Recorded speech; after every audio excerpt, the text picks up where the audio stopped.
us today as well, including our witnesses and colleagues from Ohio and Pennsylvania.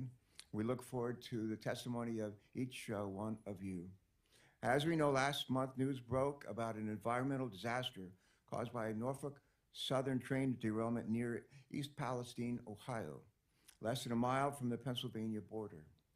We are here today to discuss that train derailment and subsequent hazardous chemical release, which led to a controlled burn of dangerous chemicals and the mandatory evacuation of some 2,000 people. This tragic incident is a reminder of the importance of following the golden rule and treating other people the way we would like to be treated if we were in their shoes. Today's hearing is an opportunity to put ourselves in the shoes of those impacted by this disaster, examine the immediate response, and ensure long-term accountability for the cleanup efforts. It's our responsibility in Congress to answer, one, what went wrong? Two, what do we need to do to fix it? What do we need to do to make sure it never happens again? Every so often, environmental disaster in our country underscores our responsibility to protect public health and our environment. In 1969, I recall seeing news coverage of a train spark that ignited the polluted Cuyahoga River near Cleveland, Ohio, just north of Ohio State, where I was a Navy ROTC midshipman a year earlier. As our nation watched a river engulfed in flames, it served as a wake-up call to better protect communities from hazardous substances and to take responsibility for cleaning up environmental disasters. This movement helped lead to the creation of the Environmental Protection Agency, which has broad bipartisan support, had broad bipartisan support. My hope is that in the aftermath of the disaster in East Palestine, we can come together once again to identify solutions that will protect communities, improve safety, and restore trust. We must work together with our colleagues on other relevant House and Senate committees to strengthen our nation's rail safety regulations, ensure compliance with them, and prevent future incidents like this one from happening again. We also need to make sure that the impacted communities receive the resources and the support that they need. Our existing laws have allowed EPA to identify Norfolk Southern as a responsible party and began to hold the corporation responsible for the costs of the emergency response, as well as for the long-term remediation of this area. We want to hear from our witnesses today whether Norfolk Southern is meeting its obligations, including its moral obligations. In addition, we should note that responding to this disaster is a shared responsibility between different levels of government and Norfolk Southern. And it is imperative for us to ensure that the agencies tasked with responding to disasters like this have the necessary resources that they need to ensure the safety of the air that people breathe, the water they drink, and the soil they use on which to grow crops. It's worth noting that the Biden administration has been on the ground from day one. As we'll hear today, the EPA, working alongside state and local partners, arrived in East Palestine within hours after the derailment and has maintained a presence ever since. In fact, Administrator Regan has visited the area, I'm told, some 3 times already and expects to go back for more. In the wake of the chemical releases, these government entities have worked tirelessly to install air and groundwater monitoring systems, as well as sample the water in the air for toxics and oversee the removal of contaminated soil. Norfolk Southern appears to have cooperated with these orders and has agreed to pay for the environmental cleanup resulting from the derailment. However, the ultimate costs may exceed the immediate cleanup needs. And moreover, an apparent lack of transparency on the part of Norfolk Southern, at least in the early days of the response, has left some members of the community battling with mistrust and looking for answers. We're told that the company's failure to communicate directly includes information given to some first responders who were under the impression that only 1 car would be vented and burned rather than 5. And this miscommunication left first responders scrambling to ensure the public safety requirements of a much, much larger plume. We've also heard from some residents who were told it was safe to return to their homes, but are still experiencing ongoing health problems. Other concerns remain, such as loss of property values and the long-term impacts on the most vulnerable citizens, including children and the elderly. As I said earlier, today presents us with the opportunity to learn from this experience. address misinformation, and gain a better understanding of the long-term plan to protect public health and address the environmental impacts of this disaster. Just as we witnessed an earlier environmental disaster in Ohio 54 years ago that I've alluded to, a new generation of Americans is now waiting to see how their government responds today and in the days to come. This incident may well prove to be a defining moment in their lives as it was in my own. Let's do what's right, not only for the people of East Palestine, but for everyone who believes that those who transport potentially dangerous chemicals must take the necessary steps to protect our people and our one and only planet. And with that, let me turn over the rest of the opening statements here to my ranking member and my partner in so many ways, Senator Capito. Senator Capito. Thank you. Thank you, Mr. Chairman. Thank all of you for being here today. And I'm really pleased that we have the hearing and we have our fellow senators here with us as well. As you said, we're going to discuss the ongoing environmental response to a large-scale chemical spill resulting from a Norfolk Southern train derailment in East Palestine, Ohio, which is 14 miles north of the West Virginia border. Before we go any further, I would like to take this opportunity to thank the emergency responders who were on the scene and less than an hour after the incident was reported and are continuing today to work diligently on our cleanup efforts. Thank you all so much. These kinds of accidents are some of the toughest days for them because these men and women, these are their neighbors. These, in some cases, their relatives, and certainly their hometown friends. So it weighs on all of us here. This catastrophe upended the lives of thousands of our constituents in states represented today. The residents of East Palestine and other impacted communities, including those in West Virginia, deserve the chance to hear publicly from those involved in and affected by the cleanup efforts. They need to know what progress has been made, the challenges that lay ahead, and what lessons can be learned to improve future responses. From day one, responders across all levels of government, as well as the private sector, have worked around the clock on monitoring and mitigation to keep the public and environment safe. I appreciate EPA and other relevant organizations for providing regular updates to Congress on the status of the response.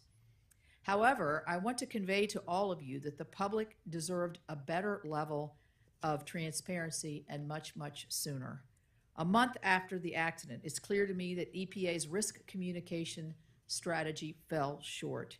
In the immediate aftermath of the incident, impacted communities were clamoring for answers.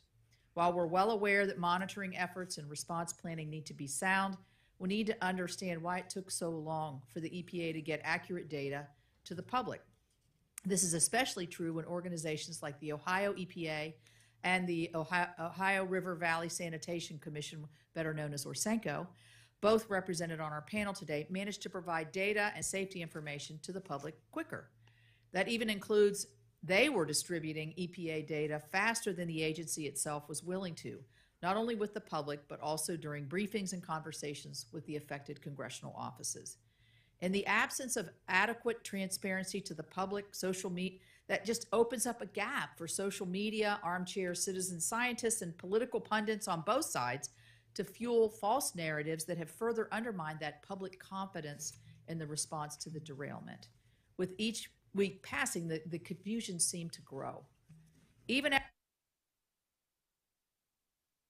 after weeks of repeated air, soil, and water monitoring have shown levels of the implicated contaminants of magnitude well below the ATSDR and EPA levels of concern in the air and water, the initial delays in messaging and response has meant that the residents still do not trust these results enough to feel safe.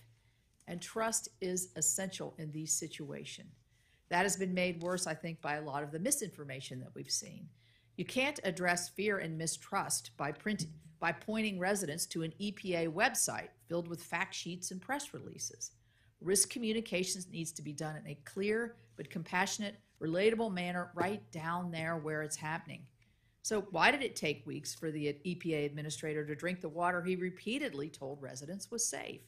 Why did it take almost a month to establish a response center and go door to door to East Palestine families' concerns? As a result of early missteps, I believe that we need to keep moving forward here. This committee must get to the bottom of whether EPA has some of the authorities for some of the actions that it's taken on the removal and whether they are serving the best interests of our constituents. So how will EPA approving every shovelful of dirt that is moved benefit safety or expedite the process? These are the questions I'm going to have.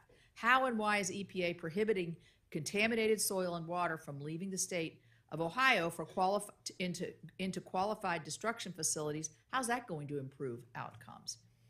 I'm concerned that at least one of the Ohio facilities EPA is now activating for this purpose has a history of Clean Air Act violations and may not be able to sufficiently destroy contaminated soils in a way that assures communities may not be further impacted by emissions resulting from incomplete incineration. So, the EPA has been slow to respond to some of our office's inquiries on the use of PFAS firefighting foams in combating the fire, nor explaining how residues from those foams may be responsible for some of the purported pollution that has made the rounds. The EPA could have also made abundantly clear that Norfolk Southern would be completely liable and that no expense would be spared in the cleanup efforts that's required by the law. Instead, it took weeks for the average American not well versed in the nuances of CERCLA, which is the act that covers this, to receive that assurance. Mr. Shaw from Norfolk Southern will be on our panel, and I look forward to hearing from you on what Norfolk Southern is doing to make things right. But as you know, and as you've stated in your statement, your company will pay for the harm that it has caused and is paying. It will pay for the initial cleanup and likely pay again when the lawsuits from the myriad harms caused begin to come in, though how much will be a matter for the courts. Culpability in this incident and the liabilities that will result are clearly defined in the statutes known as CERCLA, and the liabilities for Norfolk Southern under CERCLA are among the broadest and strictest in any federal law. Before Congress considers any changes to existing laws, we must better understand what has gone wrong with this response so far and what can be done better in the future, but also what went right. So, to the residents of East Palestine and surrounding communities, your Congress hears you. Every American deserves to feel safe in their home and confident that the water that they drink and that the air that they breathe is safe. When something like this happens, God forbid, they should also be able to trust the federal government will be quick, deliberate, transparent, and clear in their response, and that guilty parties will be held responsible. I believe the environmental laws on the book are up to the task. So what has gone wrong? What has gone right? That's what we're here to talk about today. Thank you. Thank you very much. And let me now recognize Senator Jeff Merkley. Jeff is the chairman of the Subcommittee on Chemical Safety, Waste Management, Environmental Justice, and Regulatory Oversight. And we'll recognize him for his statement. Jeff, you're recognized. Thank you very much, Chairman Carper and Ranking Member Capito, for today's hearing. As chair of the Chemical Safety Subcommittee, it's absolutely critical we examine the impacts to public health and well-being of the people of East Palestine following this disastrous derailment of a Norfolk Southern freight train that was carrying tons of toxic and hazardous materials and certainly the impact coming from the plumes of smoke that burned for over 2 days. This tragedy demands accountability because future derailments will happen. Unless we learn the lessons of this incident, there will undoubtedly be more derailments with devastating impacts on additional communities. For years, my office has been hearing from Oregonians who are terrified about the risks of trains rolling down the tracks in the middle of their towns full of toxic chemicals. They remember when a Union Pacific train derailed in Mosier, Oregon in June 2016, spilling some 42,000 gallons of crude oil in front of a school, a massive fire, damage to the water and sewer systems, and the debris made their way into the Columbia River. And they remember the billowing tower of toxic black smoke that could be seen for miles and miles up and down the Columbia Gorge in an area blanketed in toxic ash. At that time, Senator Wyden and I pushed for huge improvements in track maintenance, improvements in the brakes, improvements in the tank cars, improvements in the pre-positioning of supplies to respond to disasters, and improvements in communications. But the progress was very limited. Since 2015, there have been 100 derailments of trains carrying hazardous materials, 1 per month. In this coming year, there'll probably be another 12 at this pace. As of 2017, around 1 million tons of hazardous materials is transported by rail every day. And that was the last year the numbers were released, and I suspect they're even higher today because we have growing supplies of toxic chemicals, particularly related to the plastics industry. We know the danger posed by these chemicals. We know that when they're going down the rails, there's the possibility of a disaster, but there's so much that can be done to limit the odds of disasters happening, and that's our responsibility. We need to recognize that when a derailment occurs and toxic chemicals like vinyl chloride are leaked, people are aware that these chemicals cause lymphoma and leukemia and cancers. And so they're absolutely, legitimately, extremely concerned, and many residents of East Palestine are complaining about all sorts of health issues. So let's have this hearing today be an opportunity for us to examine not just the response, but how to prevent these derailments in the future, the type of investments that are required so that future communities are not terrorized by these derailments that are happening at a pace of once per month. Thank you very much, Mr. Chairman and Ranking Member Capito, for the opportunity to share those comments. Senator Markley, thank you so much. Now I'm going to recognize Senator Mullen, the subcommittee ranking member, for his statement. Senator Mullen, you may begin. Thank you, Mr. Chairman. I want to start off by thanking everyone, including our 5 panelists, and Senator Brown, Senator Vance, and Senator Casey, for attending this hearing. The people of East Palestine have shown perseverance and bravery during the time that's understandably they're very anxious and upset about. In the aftermath of the derailment, the decision was made to burn hazardous chemicals leaking from rail cars out of fear of explosion. Since then, residents have reported headaches, coughing, fatigue, irritation, pain, burning sensations on their skin. People of East Palestine now fear their health, despite the EPA claiming that everything's okay. The public's trust in the government is near record low. Only 20% say that they trust the government to do the right thing. After the last 3 years, there's no wonder that the residents are calling into question about the response and the advice that government bureaucrats is giving. The mixed messaging from the administration in the days and weeks after the tragedy has only added the fuel to the fire. Actions have consequences. Both the Secretary of Transportation and the Administrator of the EPA delayed their visit to East Palestine, says that when they got there, hey, it wasn't our problem. It was the previous administration and their deregulation that caused this. It's time for everyone to take responsibility. In contrast, I applaud the timely on-ground response efforts from the local residents and the first responders. The people of Ohio have truly come together to help neighbors in the time of need. In Oklahoma, we call that the Oklahoma Standard. Moving forward, today's hearing allows us and allows witnesses to provide much needed clarity and assurance to the public. We need to know how to prevent tragedies like this from happening again. We need to know what caused it. There are serious questions that need to be addressed, such as the states that toxic waste is being shipped to, how long the chemicals were setting in the cars, if the bearings were appropriately re-inspected, why were all 5 cars burned instead of just the one, why the administration and Norfolk failed to provide accurate and timely information to local authorities, and finally, what are we going to do about the town moving forward? The residents understandably do not feel safe, and we need a plan to put their lives back together. I expect our witnesses to transparently discuss these issues so we can prevent accidents like this from occurring in the future. Leaders take responsibilities. They don't point fingers and dodge responsibilities. The people of East Palestine need to see the administration and Norfolk take responsibility and show results. I yield back. Thanks very much for that comment. Before we turn to our colleagues who joined us for today, I want to just ask unanimous consent, if I could, to submit for the record a statement on behalf of our EPW colleague, Senator John Fetterman of Pennsylvania, who cannot be with us here today. For my colleagues, I'd just like to quote a couple of lines from Mr. Fetterman, Senator Fetterman's testimony, and here's what he says. He said, "I'm working with my colleagues across both state and party lines to fight for the forgotten people of Pennsylvania and Ohio, hold Norfolk Southern responsible for the damage that they've caused, and prevent similar disasters from happening in the future.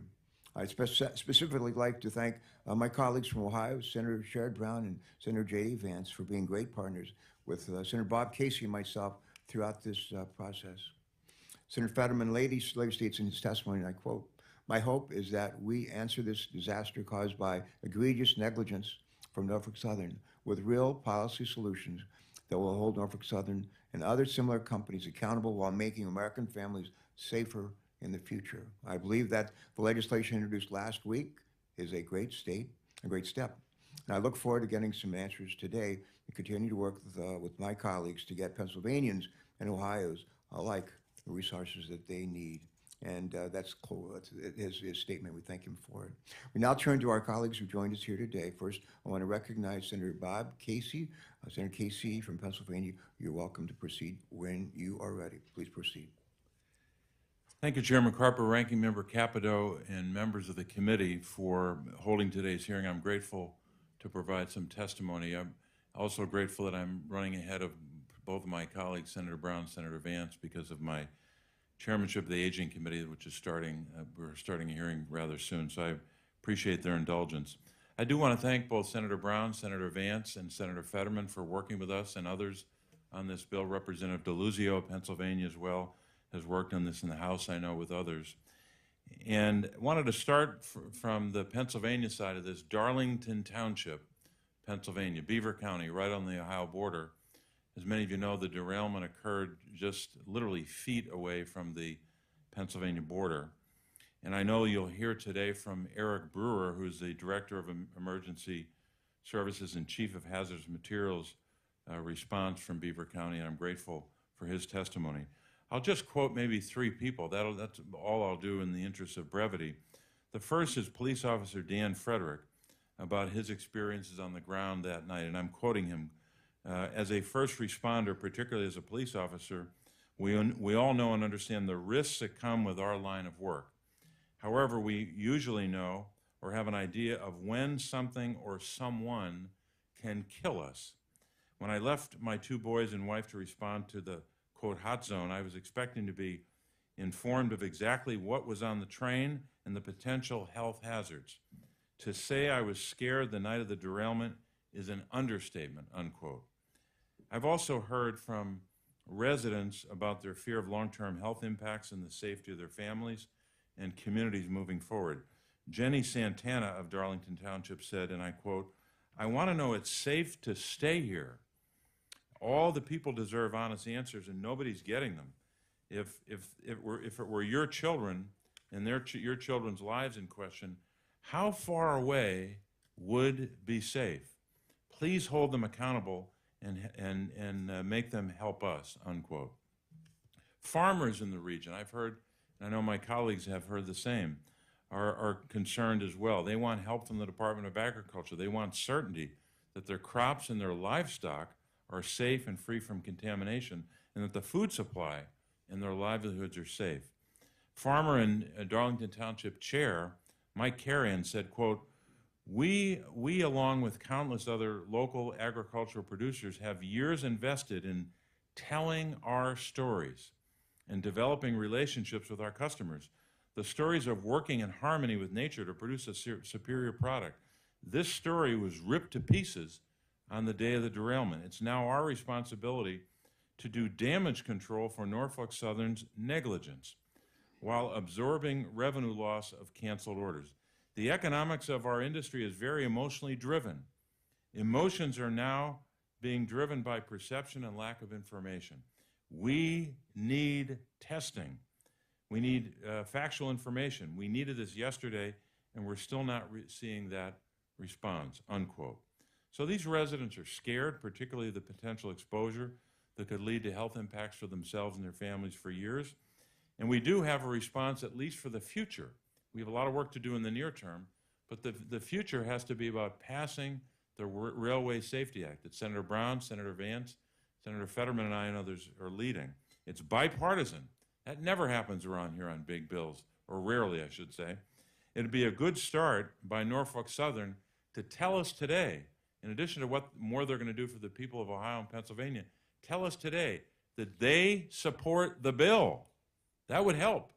If a major rail company said, we support these reforms and will help you pass this bill. So that's why I think the people of both states deserve. And Mr. Chairman, thank you for this time, and I'm grateful to be first in line. Thanks very much. Thank you very, very much, Senator Casey. Next, we're going to hear from Senator Sherrod Brown from Ohio. Chairman. Sherrod Brown. Mr. Chair, thank you, and Ranking Member Capito, thank you, and Senator Merkley and Senator Mullen, thank you all for your thoughtful reflections and comments. I want to recognize Ohioans this morning, Ann Vogel with the Ohio EPA, who has been on site many times, including, I believe, every time I've been there, and the residents of East Palestine who made the trip, mothers who talked about what this means to their family.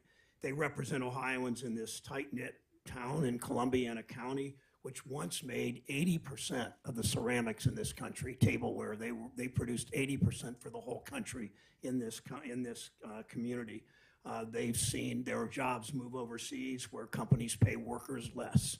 That's been the story of far too many places in our states. It's the kind of community that's so often forgotten or exploited by corporate America.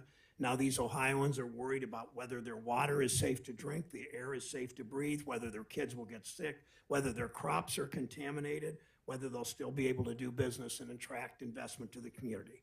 Like Senator Vance, in my visits to East Palestine, I've talked with residents, Mayor Conway, Fire Chief Drabick, business owners, parents. I've heard their fears for what this means for their town and fears for the future.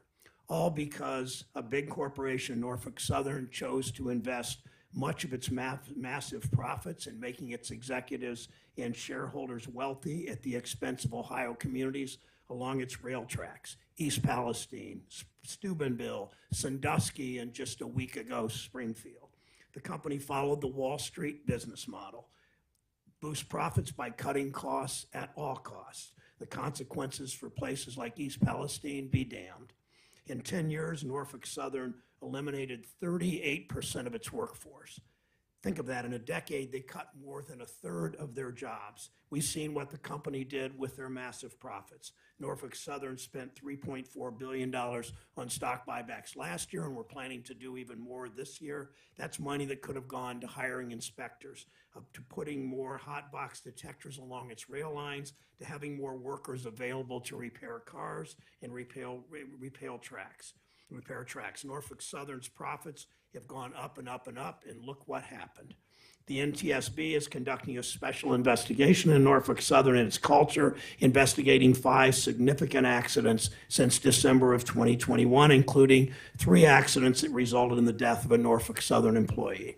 If Norfolk Southern had paid a little more attention to safety and a little less attention to its profits, it cared a little more about the Ohioans along its tracks and a little less about its executives and shareholders, these accidents would not have been as bad or maybe not happened at all. Just this week in Cleveland, a Norfolk Southern conductor and BLT union member was killed on the job. Lewis Schuster was the proud father of a 16-year-old son. It's Norfolk Southern's responsibility to keep its workers safe on the job, but this company has failed to do its job over and over and over. When I talk with Ohioans about what they want to see from this company in response to the disaster in East Palestine, I hear 2 things. First, Norfolk Southern must pay the money for every cent of the cleanup. As you've all said, every water test, every hotel room, every bottle of water, every hospital bill. If an Ohioan comes down sick, Ohioan is sick because of the contaminants, next week, next year, for the next several years. We know this company can afford it. My colleague, Senator Vance, and I, and our Ohio delegation members of both parties have come together to make these demands of Norfolk Southern. Today, Ohioans expect to hear a firm commitment from this company's CEO that it will pay whatever it costs for as long as it takes to make this community whole. Second, Ohioans want assurances, as I think you all do, that this will not happen again. They have every right to be scared. On Saturday evening, just a month after the company's disaster in East Palestine, another Norfolk Southern train derailed in Springfield, Ohio. This time, the cars that derailed weren't carrying hazardous chemicals, but other cars on that 200-plus car train were. The only thing that saved Ohioans from another disaster was luck, but we need more than that. It's why Senator Vance and I have come together to introduce our bipartisan Railway Safety Act to make trains safer as they go through community after community. It shouldn't take a train derailment for elected officials to put partisanship aside and work together for the people whom we serve, not corporations like Norfolk Southern. Lobbyists for the rail companies have spent years fighting every effort to strengthen rules to make our trains and our rail lines safer. Now Ohioans are paying the price. If this company is serious in its commitment to preventing more East Palestines in Ohio and across the country, I hope today that Mr. Shaw, as Senator Casey said so emphatically, I hope today Mr. Shaw will endorse our common sense bipartisan plan. Senator Vance and I come from different parties, different philosophies, but on this, we've come together for the people of our state, and I appreciate his work on this. The response to this crisis has been far too partisan, as Senator Mullen said. Today is an opportunity to change that. Senator Vance and I are listening to the same Ohioans in this community. We both made numerous trips there. People who feel like they have no way to stand up to a company like Norfolk Southern and are worried about what will happen when the cameras pack up and leave that Columbiana County community. These communities have been abandoned too many times before. My job, our job, is to hear their voice and to demand corporate accountability to bring this town back to the vibrant community we know that it can be again. Thank you, Mr. Chair. Thank you, Senator Brown. And lastly, we want to recognize Senator J. D. Vance. Senator Vance, you may begin.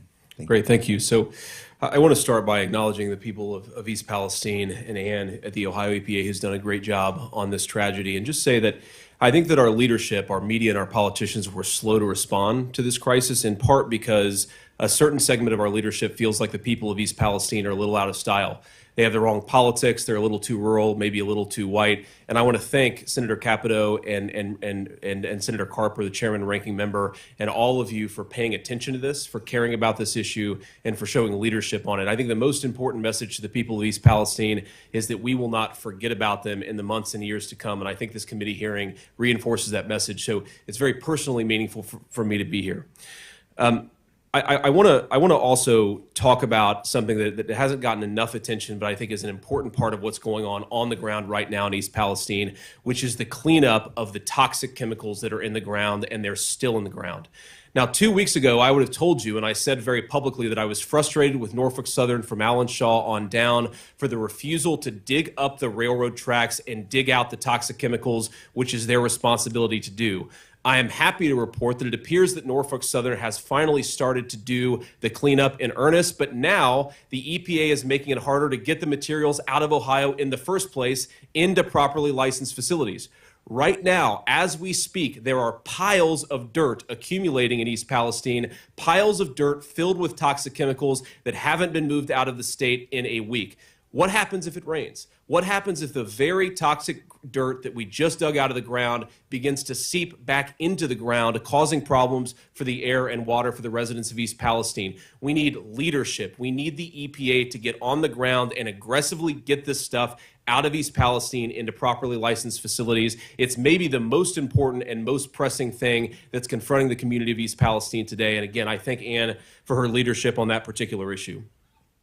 After the cleanup, we're focused on the cleanup now, justifiably so, but after the cleanup, we need to turn to how to prevent this from happening, or at least how to make it less likely. I'm a realist. I recognize that you're always going to have accidents, but I think that we can make them less likely, and I think importantly, we can give our first responders proper notice when they're responding to these derailments when they happen. It is ridiculous that firefighters and local officials don't know that hazardous chemicals are in their community, coming through their community. In East Palestine, you had a community of largely volunteer firefighters responding to a terrible crisis, toxic burning chemicals without knowing what was on them. It's one of the things that the legislation that Senator Brown, Senator Casey, and Senator Fetterman and I have worked on together, and I thank them for their work on that issue.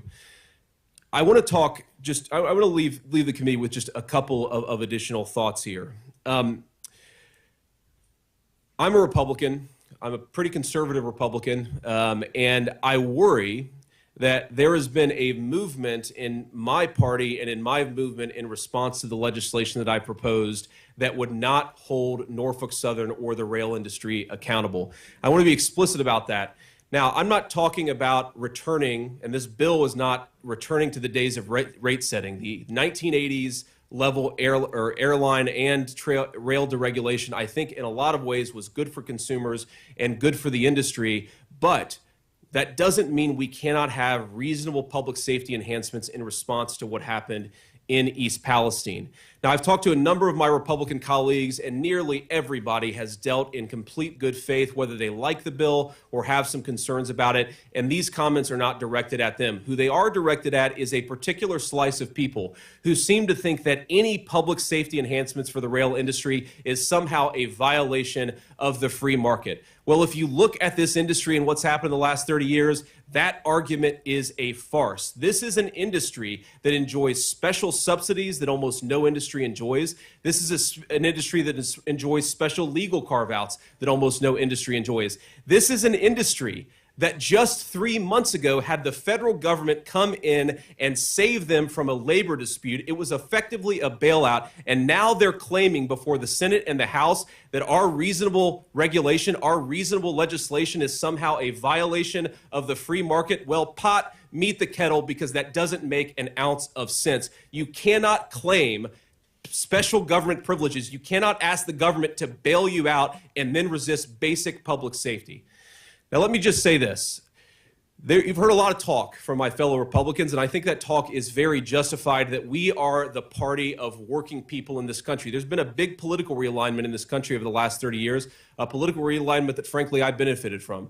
We are the party of firefighters, of police officers, of the people who go to work, pay their taxes, fight our country's wars, and keep our communities safe. We are proud of that, and we should be proud of that on the Republican Party. But now we are faced with a choice.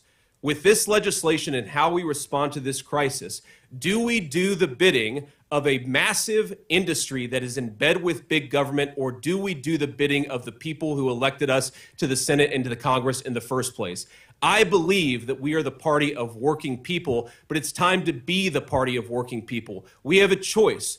Are we for big business and big government, or are we for the people of East Palestine? It's a time for choosing. Let's make the right one. Thank you very, very much, Senator Vance. Thank you, Senator Brown. My colleagues on this committee have heard me say more than a few times, bipartisan solutions are lasting solutions. And I'm encouraged that there's a bipartisan spirit that's afoot here, and I would urge you to continue to grow that, and we'll try to kindle support for it as well. With that having been said, we're going to recognize our next panel of witnesses. And I want to call the second panel of witnesses to come forward. And our first witness will be Mr. Shaw.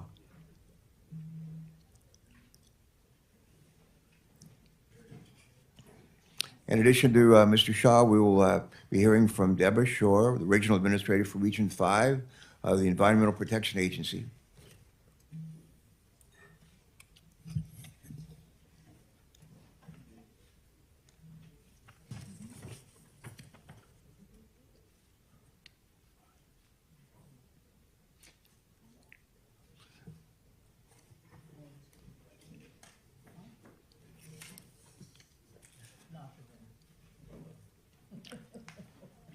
Well, good morning, one and all. I think I've had a chance to welcome you individually and personally. And we appreciate very much not only your presence here, but your willingness to share your thoughts and ideas with us as we try to make right a terrible wrong.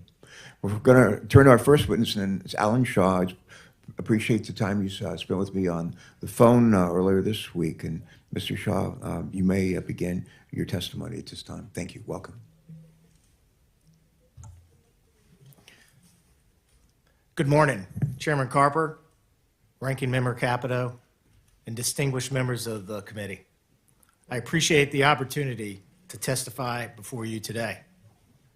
My name is Alan Shaw, and I've been President and CEO of Norfolk Southern since May of 2022.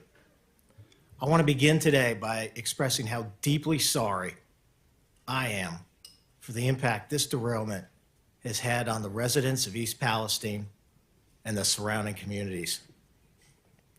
I've been to East Palestine many times over the past month. I've talked with the leaders, the business owners, the school officials, the clergy, and others throughout the community. They've shared their stories and their concerns about the health of their families and the future of the community they love. I am determined to make this right. Norfolk Southern will clean the site safely, thoroughly, and with urgency. You have my personal commitment. Norfolk Southern will get the job done and help East Palestine thrive. At the direction of and in collaboration with the U.S. EPA, state and local agencies, we are developing and implementing near and longer-term cleanup activities. Air and water monitoring have been in place continuously since the accident, and to date, it consistently indicated that the air is safe to breathe and the water is safe to drink. In terms of community support, we have announced direct investments of over $21 million. We have provided support to more than 4,400 families through Norfolk Southern's Family Assistance Center. We established a $1 million fund available immediately to community leaders who will identify where donations can do the most good for East Palestine. We committed $7.5 million to Pennsylvania for a community relief fund, and we are reimbursing Pennsylvania emergency responders and health and environmental agencies for costs related to the derailment. All of this is just a down payment. We recently signed a lease for a more permanent space in East Palestine. I asked one of our frontline railroaders who lives in East Palestine to take on a new role as a full-time liaison, reporting directly to my office.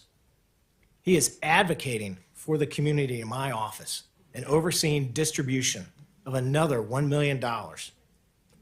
We will be in the community for as long as it takes. To be clear, there are no strings attached to our assistance. If residents have a concern, we want them to come talk to us. Our website, nsmakingitright.com, provides the latest information and details on how to reach us.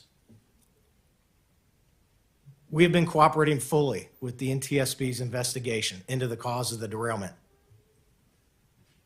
The preliminary report found that the Norfolk Southern crew was operating the train below the speed limit and in an approved manner. Yet it is clear the safety mechanisms in place were not enough. As the NTSB continues its work, we are not waiting to act.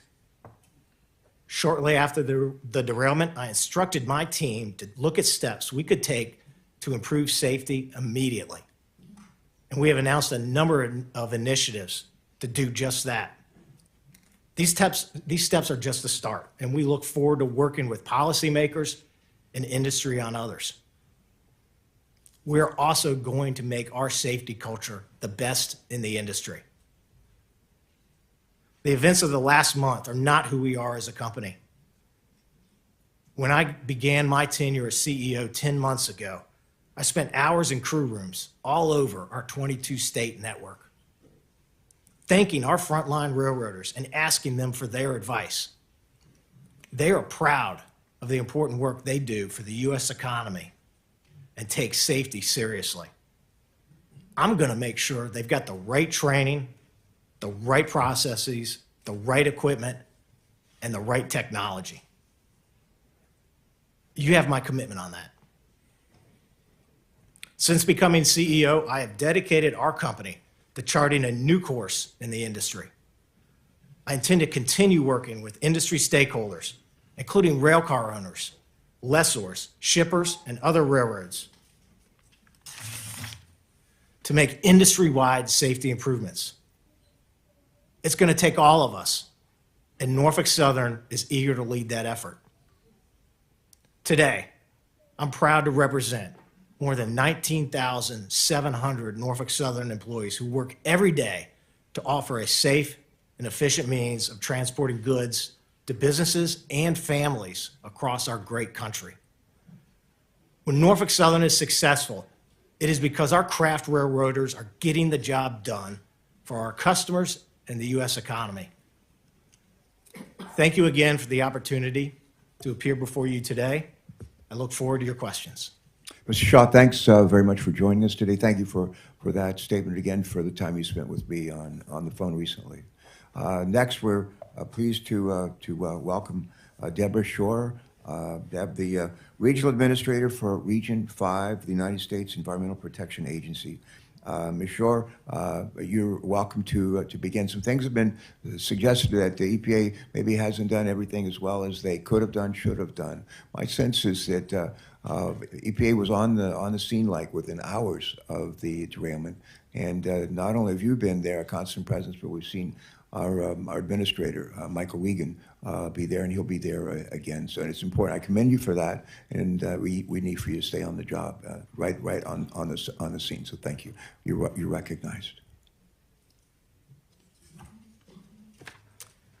Thank you, Chairman Carper, Ranking Member Capito, and members of the committee for inviting me here today and for the opportunity to address your questions. I want to start by affirming that EPA's mission is to protect human health and the environment so that all communities across America have clean air, clean land, and clean water. The health and safety of those who've been affected by the Norfolk Southern train derailment is a top priority for me and for EPA. That's why as soon as EPA was notified of the train derailment on Friday, February 3rd, EPA personnel were on site in East Palestine within hours to support our state and local partners who are in the lead for emergency response efforts. Every day since, EPA has been boots on the ground, working in a bipartisan manner across all levels of government to help this community. I've personally been in East Palestine listening to residents and have heard how devastating this derailment has been. They are understandably worried and some are scared. And every time a train whistle blows, they're reminded of the trauma inflicted upon them by Norfolk Southern. That's why we've used one of EPA's most powerful enforcement tools to hold Norfolk Southern accountable and to require the company to clean up the mess it made. I want to be abundantly clear. The residents of the greater East Palestine community are not alone. EPA is with them and will continue to be with them for as long as it takes. Since the derailment, EPA has been leading robust air quality testing using state-of-the-art technology in and around East Palestine. We're currently conducting 24/7 air monitoring at 21 stations throughout the community. And I'm pleased to report that since the fire was extinguished on February 8th, EPA monitors have not detected any volatile organic compounds above levels of health concerns. While EPA is encouraged by the data, we also recognize that the people of East Palestine still question the health and safety of their community and their loved ones. In response, EPA has been assisting with indoor air screenings for homes through a voluntary program offered to residents to provide them with information and help restore their peace of mind. And as of March 4th, approximately 600 homes have been screened through this program, and no detections of vinyl chloride or hydrogen chloride have been identified.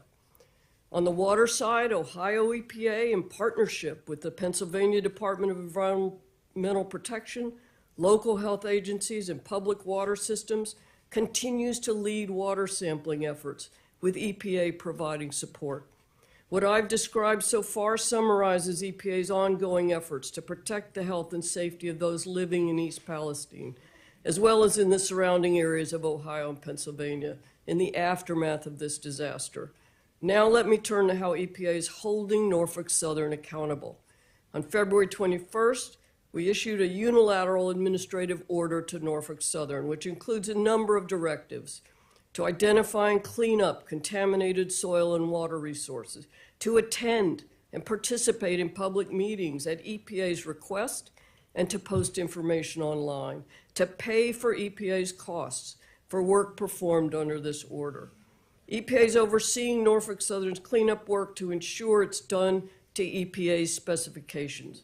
The work plans will outline all steps necessary to clean up the environmental damage caused by the derailment. And most importantly, if the company fails to complete any of the EPA-ordered actions, the agency will immediately step in, conduct the necessary work, and then force Norfolk Southern to pay triple the cost. EPA's order holds Norfolk Southern accountable and facilitates in the transition from the multi-agency emergency response phase to a longer-term cleanup phase. Throughout my 11 days spent on the ground in East Palestine, I've learned that it is a proud and resilient community. Those that live there and in the surrounding communities have roots that go back generations. We owe it to these people to restore these beautiful communities to the special places we know they hold dear. That's exactly what EPA is working to accomplish, all while continuing to work hand in hand with our partners at the local, state, and federal levels. Again, thank you for inviting me here today. I look forward to the dialogue and to answering your questions. Fine.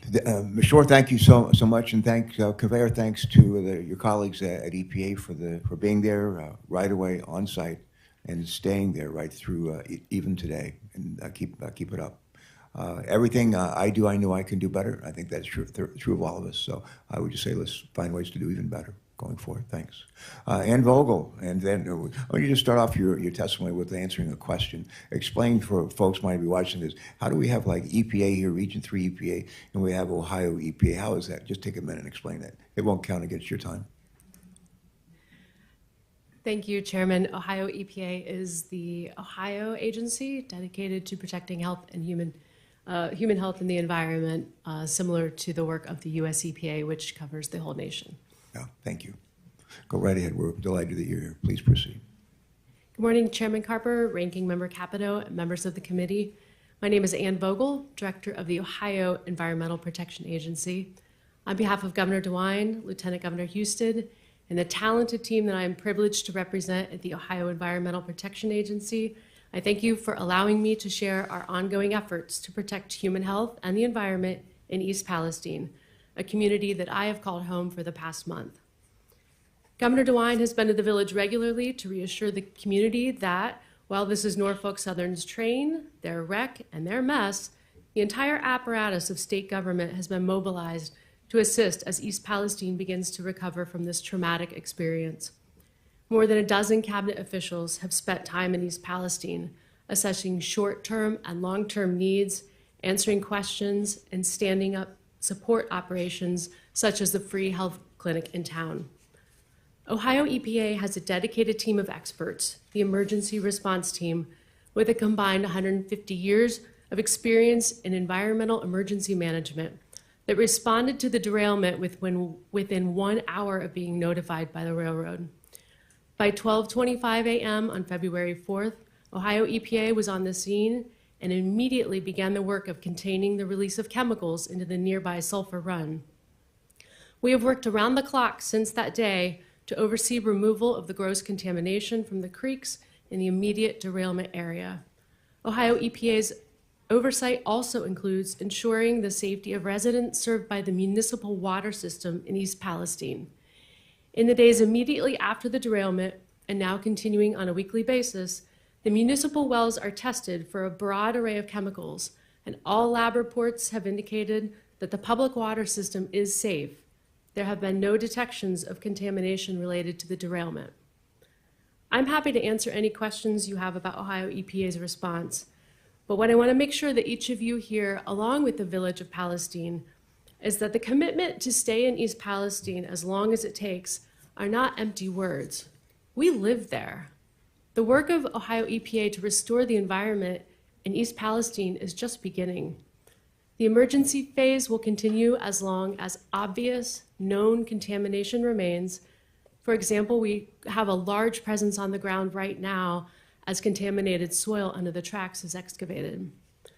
The investigation phase is also underway. Our oversight of Norfolk Southern's work plans, along with our federal partners, for things like soil testing, for track removal and replacement, for water sampling, will make sure that Norfolk Southern is taking all the right steps to remediate and protect East Palestine from potential long-term hazards. We have installed monitoring wells at the site of the derailment to test for potential contamination to groundwater now and in the future. We have installed sentinel wells for long-term sampling of groundwater. This is part of an early detection system that will tell us if contamination is approaching the municipal well field.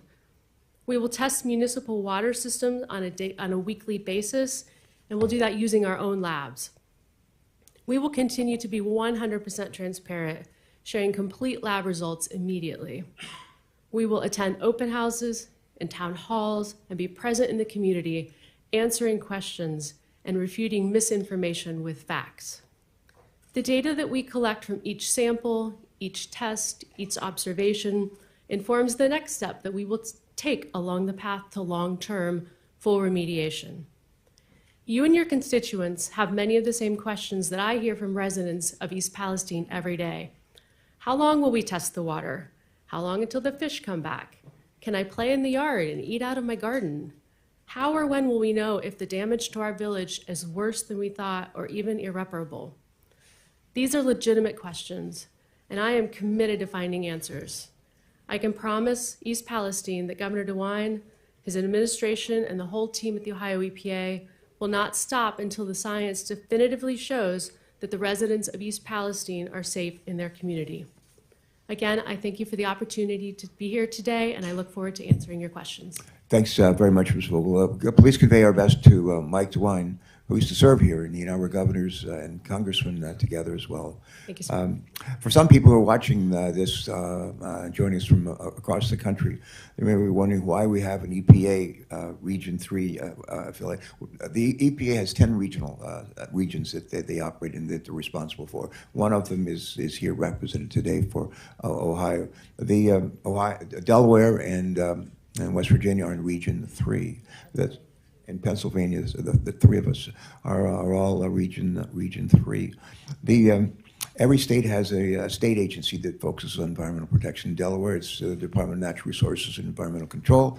And in Ohio, where I spent a lot of years of my life as a kid, it's EPA Ohio. So we're delighted that you're here and representing the governor and the state.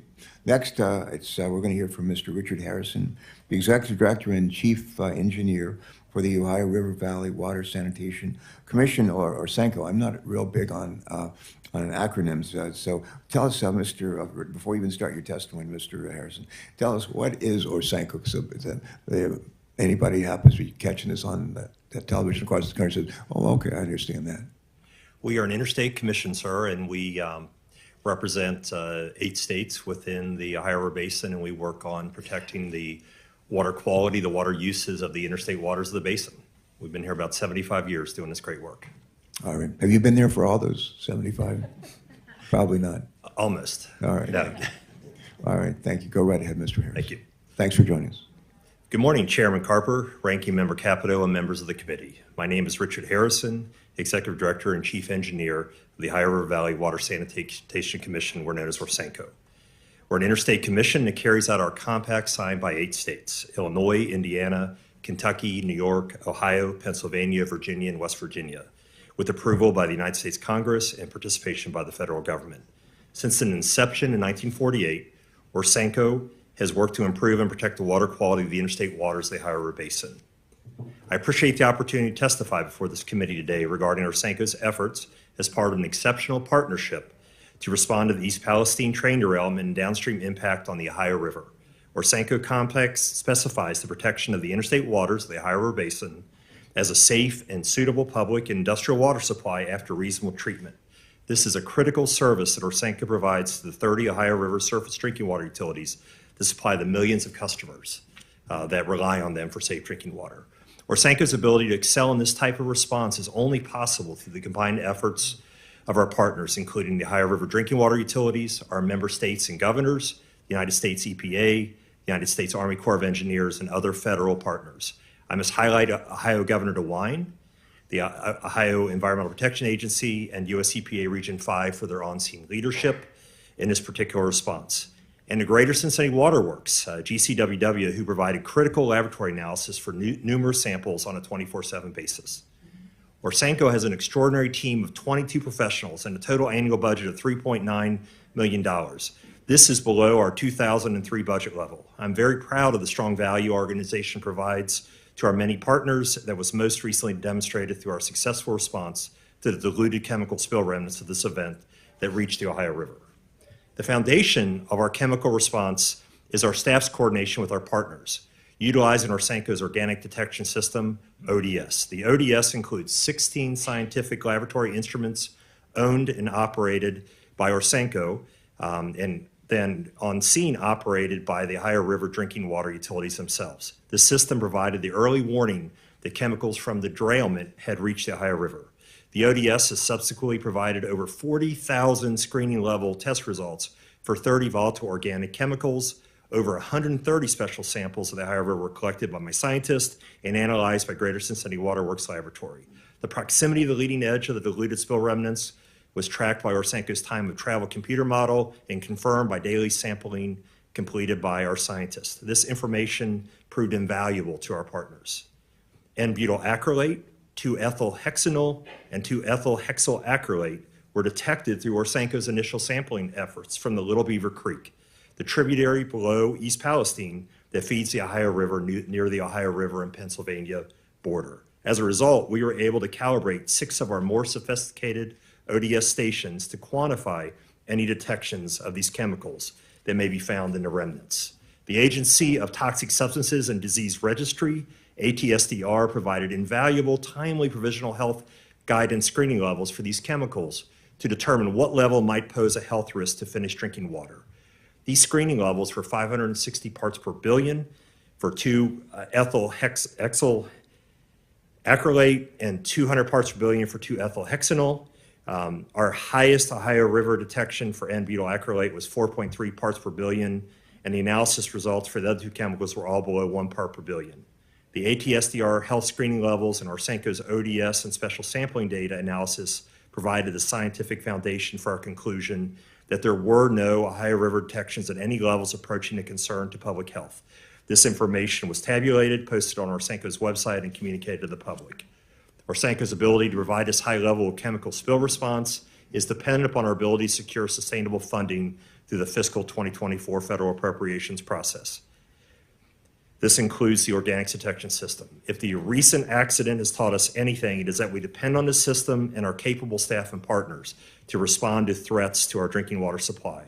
The current ODS equipment was last funded by Congress in 2009 and needs replacement at an approximate cost of $4.7 million. In short, Orsenco provided the level of service that our customers have depended on, and without this federal investment, this will be a challenge in the future. Let me thank the committee once again for the opportunity to testify today. Thank you. Mr. Harrison, our thanks to you and everyone at Orsenco for your testimony today, for being with us, and stay on it, please. Eric Brewer. Eric, welcome. I understand you serve as the Director and Chief of Hazardous Materials Response for Beaver County Department of Emergency Services, not that far from East Palestine. And Senator Capito's already mentioned just gave a shout out to the first responders who've turned out, and as a former governor who's spent a lot of time with the disasters of our own in the state of Delaware, we know how important the work of the first responders are. We're grateful for their service and sacrifice. So thank you. Please convey our gratitude. And with that, you're recognized to make your statement. Thanks. Thank you. Thank you for the opportunity to speak before you in reference to the emergency in East Palestine that's directly affecting the residents of Beaver County, Pennsylvania. This derailment occurred just under 1,000 feet from the Pennsylvania-Ohio line. I'm Eric Brewer, Director of Emergency Services for Beaver County. I'm the appointed Emergency Management Coordinator, as well as the Chief of the Hazardous Materials Response Team. I've been with the department for 28 years. I'm speaking as a member of the community, as well as a first responder who was on scene the night of the derailment. My family's been in Beaver County for over 100 years. I was born, raised, and continue to reside there. I'm part of the community. I'm not an expert on air quality, water quality, or rail cars. Beaver County is located in southwest Pennsylvania, approximately 20 miles northwest of the city of Pittsburgh. On Friday, February 3rd, at about 9:15 p.m., I was contacted by the Emergency Management Director of Columbiana County, Ohio. She was en route to a train derailment near the county line and requested mutual aid from the Beaver County Hazmat team. 18 fire departments from Beaver County also responded to assist. We arrived at the command post about 10:15, which was set up at the Leak Oil gas station. On arrival, there was active fire among several rail cars. Our mission was to obtain the train consist and start to research the contents of the tank cars. Norfolk Southern hazmat personnel and contractors arrived on scene shortly after 11 p.m. At around midnight, after research of the contents, it was decided to shut down fire operations and move firefighters out of the immediate area and to let the tank cars burn. This is not an unusual decision. This decision was made primarily by Norfolk Southern hazmat coordinator as well as their contractor. And based on that initial information, we decided to initiate a 1-mile shelter in place from an intersection just east of Leak Oil. This put the 1-mile radius just into Beaver County. That fire eventually burned out Sunday morning. Sunday evening, we received a call from Columbiana County EMA and advised us the railroad officials were concerned about one of the tank cars starting to heat up.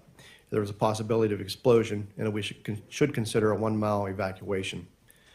Ohio officials notified us that the 1-mile radius would now be from the Leak Oil address. This would add additional residents from Beaver County in the 1-mile evacuation zone. Darlington Township officials went door to door, as well as using a mass notification system to advise the residents of the 1-mile recommended evacuation. It was stressed that this was a recommendation as we cannot force residents from their homes. Social media posts began to circulate stating that arrests would be made if people refused to leave during the evacuation.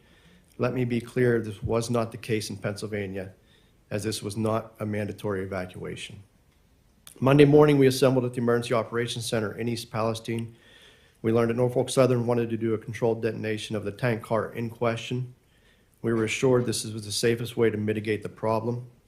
During one of those planning meetings, we learned from Norfolk Southern that they now wanted to do the controlled detonation on 5 of the tank cars rather than just the 1. This changed the entire plan as it would now impact a much larger area. I think this confusion was probably a result of the lack of communication from Norfolk Southern and the fact that they weren't present during these planning meetings. The governors of Ohio and Pennsylvania made it clear to Norfolk Southern that they needed to communicate better. After more planning, the controlled detonation eventually occurred around 4:40 p.m. Most of the area concerned in Beaver County is rural and uses well water. There's no municipal water system in that area. Since the Monday of the controlled detonations, we fielded thousands of calls from concerned citizens wanting to know if they can drink the water, feed their livestock, and if the air is good. I continue to get asked about how prepared areas are for a train derailment. Emergency management consists of several phases, and one of those is preparedness. The goal of preparedness is to lessen the impact of a disaster, not prevent it. As Senator Vance said, there will continue to be disasters. However, we can lessen the impact through preparedness. Although it should not take an emergency such as this, I hope this is an impetus for better support of emergency management programs. Most emergency management programs across the country have outdated laws, are underfunded, and understaffed. In closing, this was a train wreck. There was not a script for this. There wasn't a binder for me labeled train wreck. Everyone needs to know we did the best we could with the information we had. And in the end, there were no responders were killed or injured during response. My message has been consistent. I want the residents and first responders of Beaver County to be treated the same as those in East Palestine. The cost of this emergency should not be a burden to the taxpayers of Beaver County nor any of the local municipalities. Thank you. Mr. Brewer, thank you, and thanks again to you and really the good people who throughout this country are willing to get up in the middle of the night and risk their lives for the rest of us. Thank you very much. I'm going to ask some questions now. I'll turn it to Senator Capito for her questions, and we'll hear from some of our other colleagues. I don't ask a lot of yes or no questions, Mr. Shaw. I'm going to ask a few today, and I just ask you to answer them. We'll keep it short and just answer yes or no if you can. When I think about the train derailment and chemical disaster that continues to impact the people of East Palestine and surrounding communities, I can't help but think, what if this happened in my neighborhood to my own family? We have fairly heavy train travel, freight train travel throughout northern Delaware, and our communities are used to seeing those trains move throughout our state. What if they were burning toxic trains outside of our window in our community, damaging our air, our water, and possibly making my family and our neighbors sick? What if this disaster lowered the value of our home, our business? And I worked my whole life to build, and I'd be honest, I'd be furious. and I think most of us would be, and we'd want to make sure that Norfolk Southern took action to make our families and our communities whole. My first question is to you are just simple yes or no questions. I got 3 of them. And I think the Americans, if they were here, if they get them all in this room, a lot of them would ask the same questions if this happened in their towns. Yes or no, will you commit that Norfolk Southern will be there for as long as it takes to make East Palestine, Ohio, Darlington Township in Pennsylvania, and the surrounding communities whole from this disaster? Yes or no? Senator, thank you for that question. I understand that concern. That's the same concern that is shared with me by the residents of East Palestine and Darlington Township. I'm terribly sorry for the impact this derailment has had on the folks of that community. And yes, it's my personal commitment and Norfolk Southern's commitment that we're going to be there for as long as it takes to help East Palestine thrive and recover. That's my personal commitment. I take that as a yes. Thank you. That's the answer I was looking for. Next question. Will you commit that Norfolk Southern will compensate the people in these communities for possible long-term medical costs and economic damages resulting from this disaster? Yes or no, please? Senator, we're committed to doing what's right for the folks of East Palestine and the community. That's been my personal commitment since the day after this happened. I pulled my team together and I told my team, we are going to do more than less with the environmental cleanup, and we're going to do more than less with the citizens of East Palestine. And my third question is, yes or no, will you commit to paying for long-term medical testing for people in the impacted communities to ensure that anyone with known or suspected exposure to dangerous chemicals due to this disaster is monitored for adverse health effects? Yes or no? Senator, I'm committed to doing what's right. You know, we're going to be there today, tomorrow, a year from now, 5 years from now, 10 years from now. I've told the community that. I've been there in person. I've looked into their eyes. I've heard their concerns. I've been in their family rooms. I'm committed to that community, and so is Norfolk Southern. All right, thank you for that. My second question would be for Administrator Shore. I commend EPA. I want to commend its employees and leadership for being in East Palestine, and at least for the rank and file to be there within hours of the accident, and for the hard work that you and others have been doing every day since then to get the contamination cleaned up. I also commend the EPA for continuing to listen and respond to the community's concerns, including adapting the monitoring and sampling to ensure that any adverse environmental impacts and possible significant health effects from this disaster are known and addressed. Administrator Regan's level of personal involvement here is, I believe, unprecedented in anything that I've seen in my experience. My question. So I think I know the answer, but I will ask you the same thing I asked Mr. Shaw, and that is, do you commit that EPA will be there for as long as it takes to protect the public health and environment of the impacted communities?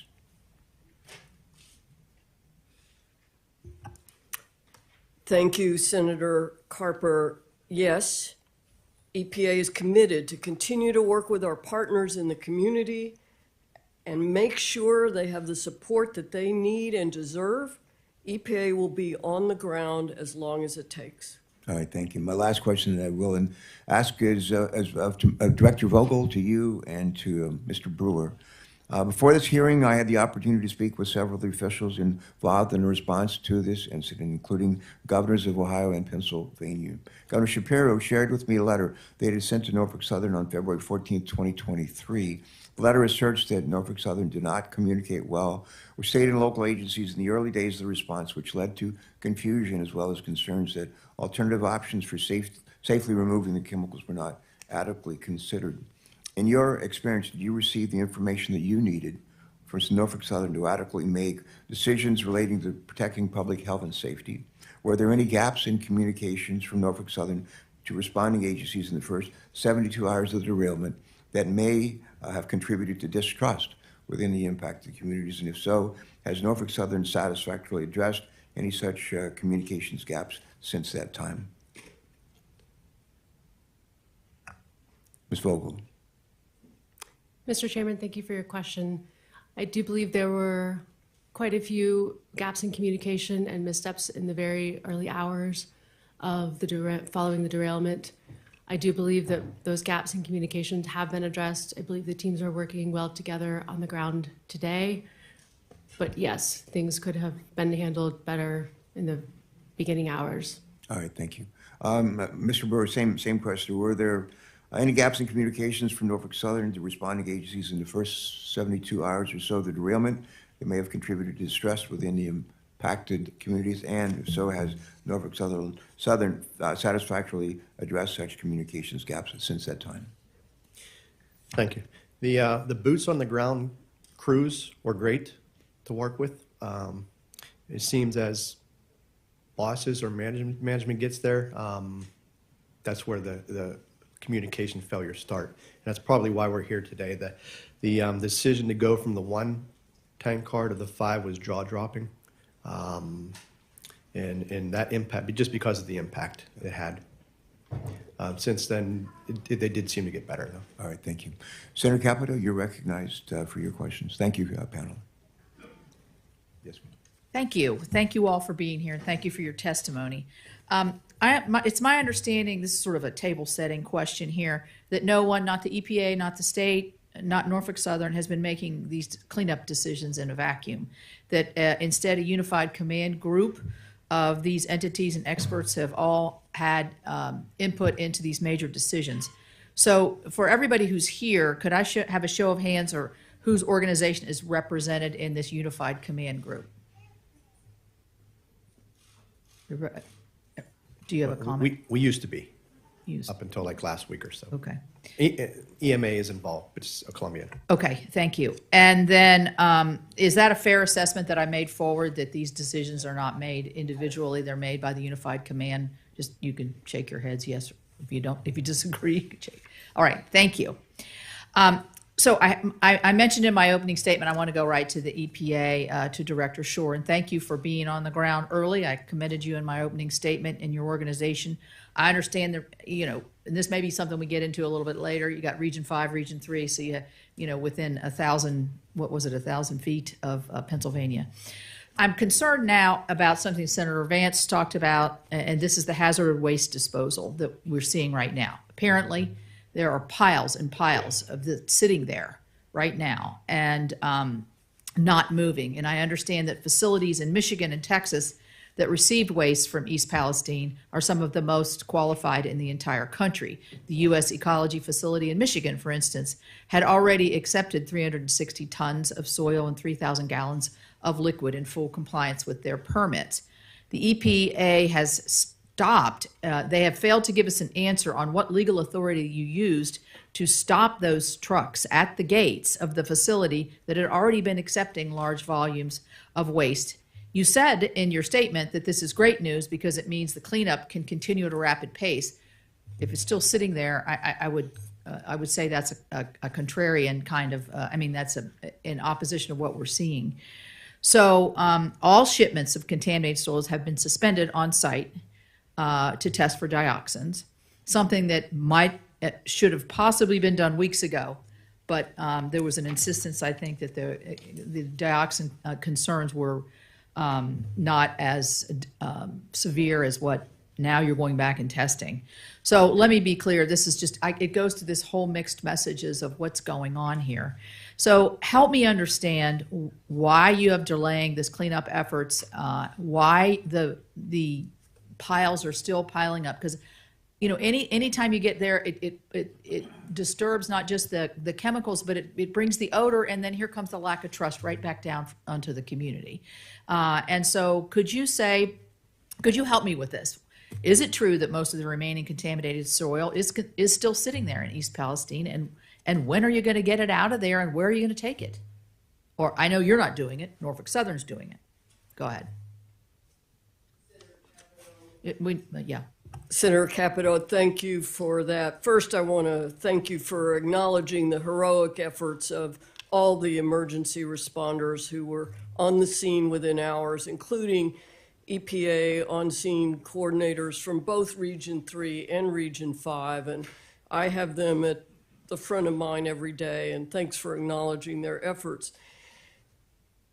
Let me report that waste is moving off-site, even as recently as yesterday and today. Where is it going?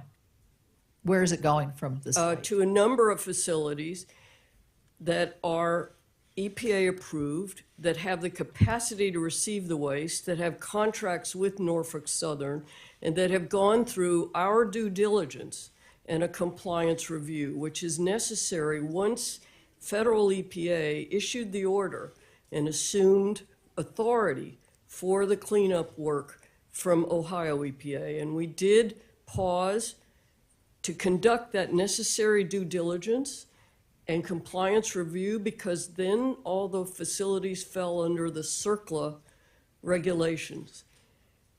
Norfolk Southern engages facilities wherever they may be to accept solid and liquid waste. It's EPA's responsibility to ensure that the safeguards are in place for that waste in the loading, transport, and unloading, to make sure that they're compliant with our regulations, and to make sure that they have the capacity to take the waste. I can share some good news with you that the results from the dioxin testing that Indiana requested came in yesterday, and they're very low levels. So we expect waste to be moving perhaps as soon as today to other facilities.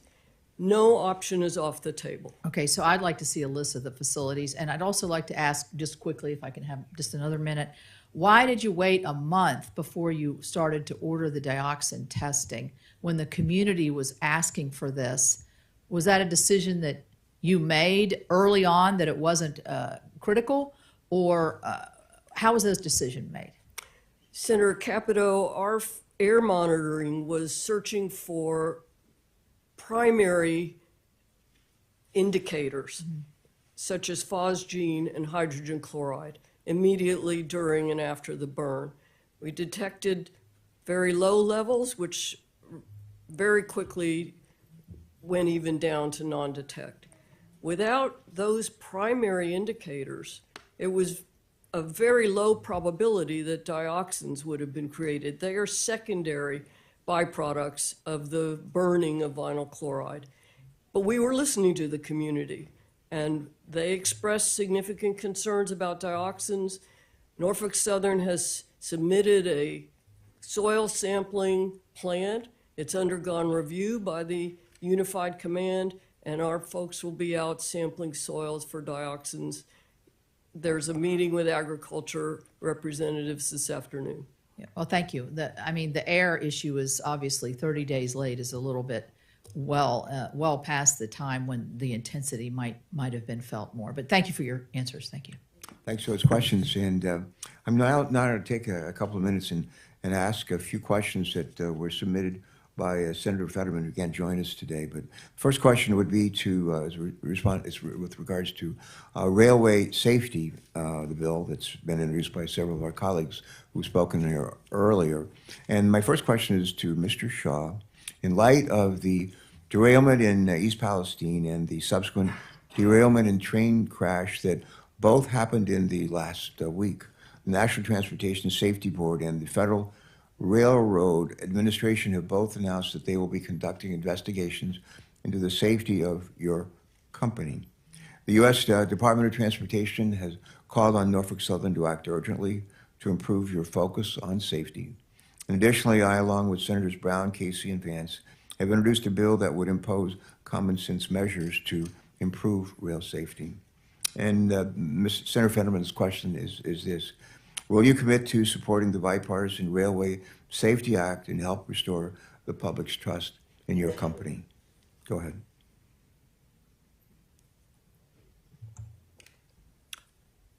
Senator, thank you for that question. We are committed to the legislative intent to make rail safer. Norfolk Southern runs a safe railroad. And it's my commitment to improve that safety and make our safety culture the best in the industry. Just last year, derailments on Norfolk Southern were the lowest they had been in the last 10 years. And our personal injury rate is amongst the lowest in the industry. As you and I spoke about yesterday, we can always get better. And that is my intent, is to continue to invest and continue to improve. All right, thank you. As a follow-up from Senator Fetterman, he'd like for me to ask you, if you don't support the bill in its entirety, are there specific provisions of the Bipartisan Rail Safety Act that Norfolk Southern could support?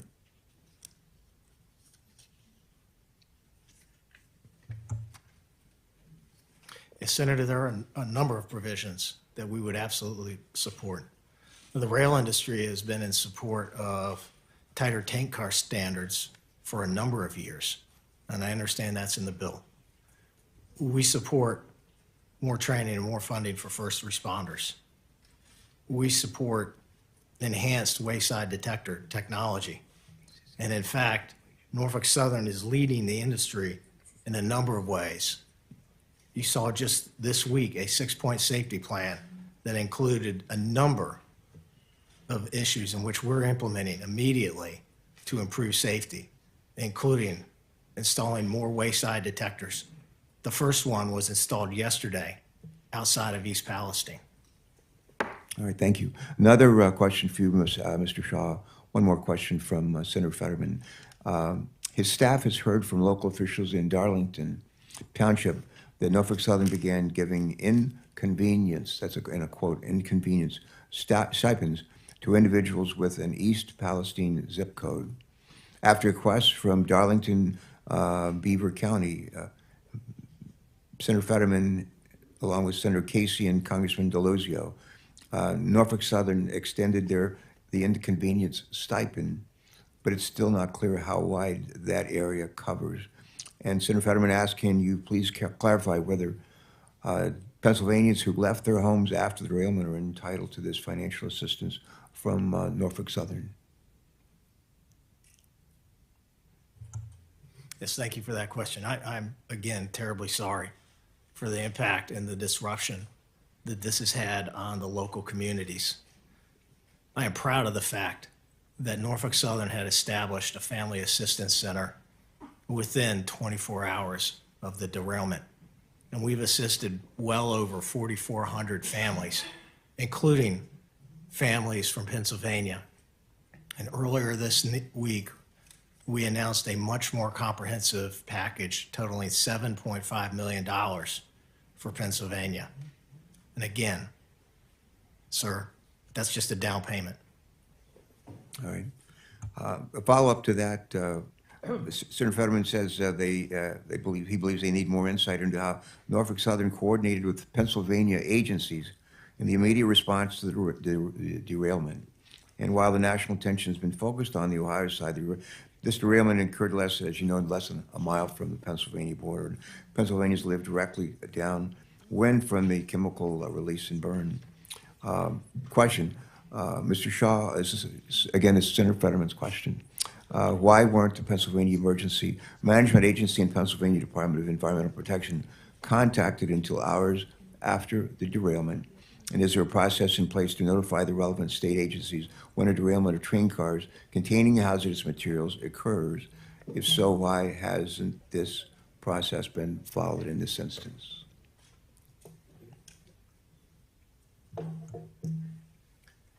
Senator, the process that's established is part of the Department of Homeland Security presidential directive that was established in 2003. My understanding is Norfolk Southern immediately contacted the National Response Center, which then contacted applicable federal, state, and local authorities. All right. Now we're going to turn to Senator Mullen for his questions. Thank you, for those Chairman. responses. Thank you so much for being here. And I want to add to Senator Capito's question to Ms. Shaw, to Ms. Shore. I'm going to ask Mr. Shaw, would you speak to the fact that the waste is being disposed at a facility 17 miles from East Palestine? I'm sorry, Senator, could you repeat the Well, question? we've got reports that East Liverpool in Ohio is receiving this waste from East Palestine that has been disposed of. Is that accurate? Senator, standing here today, I don't know if that's accurate as of this time. So do you know where the waste is going to then? It is, we're in the process of working with the EPA on a number of facilities. But we haven't identified where it's moving to yet. Senator, we're in the process of working with the EPA on a number of facilities that, I understand that. I get you're in the process, but we haven't identified a place for this to be removed to yet. Is that Senator- accurate? Senator, I want to make sure I give you the most accurate. I get that. Yeah, I'm just saying, is it accurate that we don't have a spot yet for it? Senator, we are moving some off-site. Where's it moving to? I'm happy to give you a list of those facilities. Could you do that for us, please? I appreciate that. Mr. Shaw, when the vent and burn process was being made, who made those decisions, and what was other considerations other than just burning it and letting the material burn off? Thank you for that question. The only consideration, Senator, was the safety and health of the community. And that decision was made by unified command under the direction of the incident commander. Who's that? The incident commander was Fire Chief Drabeck. Norfolk Southern was a part of unified command. So who owns the car? Who actually owned the rail car or the material in it? The rail car in question are tank cars, of which no railroad owns. Okay, were they considered in this decision making? Are they responsible for the content of it and the car itself, for the maintenance and the material in it? Isn't that correct? Senator, it's a privately owned rail car, and so the maintenance requirements for that rail car are between the rail car lessor and the customer, and those are private contracts. I'm not privy to. But they're responsible for the content and the car, correct? Making sure it's operating properly? Yes, sir. Okay, were they considered in this decision making? Considering it was their car, their design, their responsibility, were they part of that decision making on being able to vent it and burn it? Senator, the customer provided input. Were they in the room when the decision was being made? Because I've received reports that they weren't, so they weren't in the room? No, sir. Not to my knowledge. I just seen that kind of hard to believe, that considering that it's their car, it's their responsibility, and they weren't even considered before this decision to vent and burn it in the middle of a town. Doesn't that seem like possibly a mistake there? Senator, Unified Command was focused solely on the health and safety of the community. Right. So the people that was in charge of the car should probably have a say in that, to make sure we know the best way to dispose of it. My understanding at the time, from talking to experts, was that we were at risk of a catastrophic rupture that would have resulted in uncontrolled release of hazardous materials. But it's my understanding, and I haven't been able to clarify this, that the report that I received was the fact that the car was actually working properly at the time. But the car's owners, the ones that were responsible for it, wasn't consulted before it was burned off. Now, I haven't been able to verify that, but I'm asking these questions because that's the information that I received. And if that's the case, I think that's an area for improvement. Wouldn't you consider that? Senator, I can't comment on the accuracy of that report. I'm not aware of that. But I'm saying if it's accurate, if that was accurate, wouldn't you consider that's a place that we could probably learn from? I think the primary concern was the health and the safety of the community. Sir, I get what you're saying, and I'm not trying to be disrespectful to you. But I'm saying is if all parties that's responsible for that car should have been part of that decision-making, and because I believe they would probably be saying that they would be concerned too. I think everybody in this room will say that we're concerned about the health and safety of others. That's a gimme. So there's no point in repeating that. I'm just saying, how can we learn from this going forward? If they weren't in the room during the decision-making, and yet it was their car, and the report may be accurate that the car was actually working functionally correctly, because those cars are designed for this kind of incident, that the option to vent and burn may not have been the best option if we didn't consider all other options first.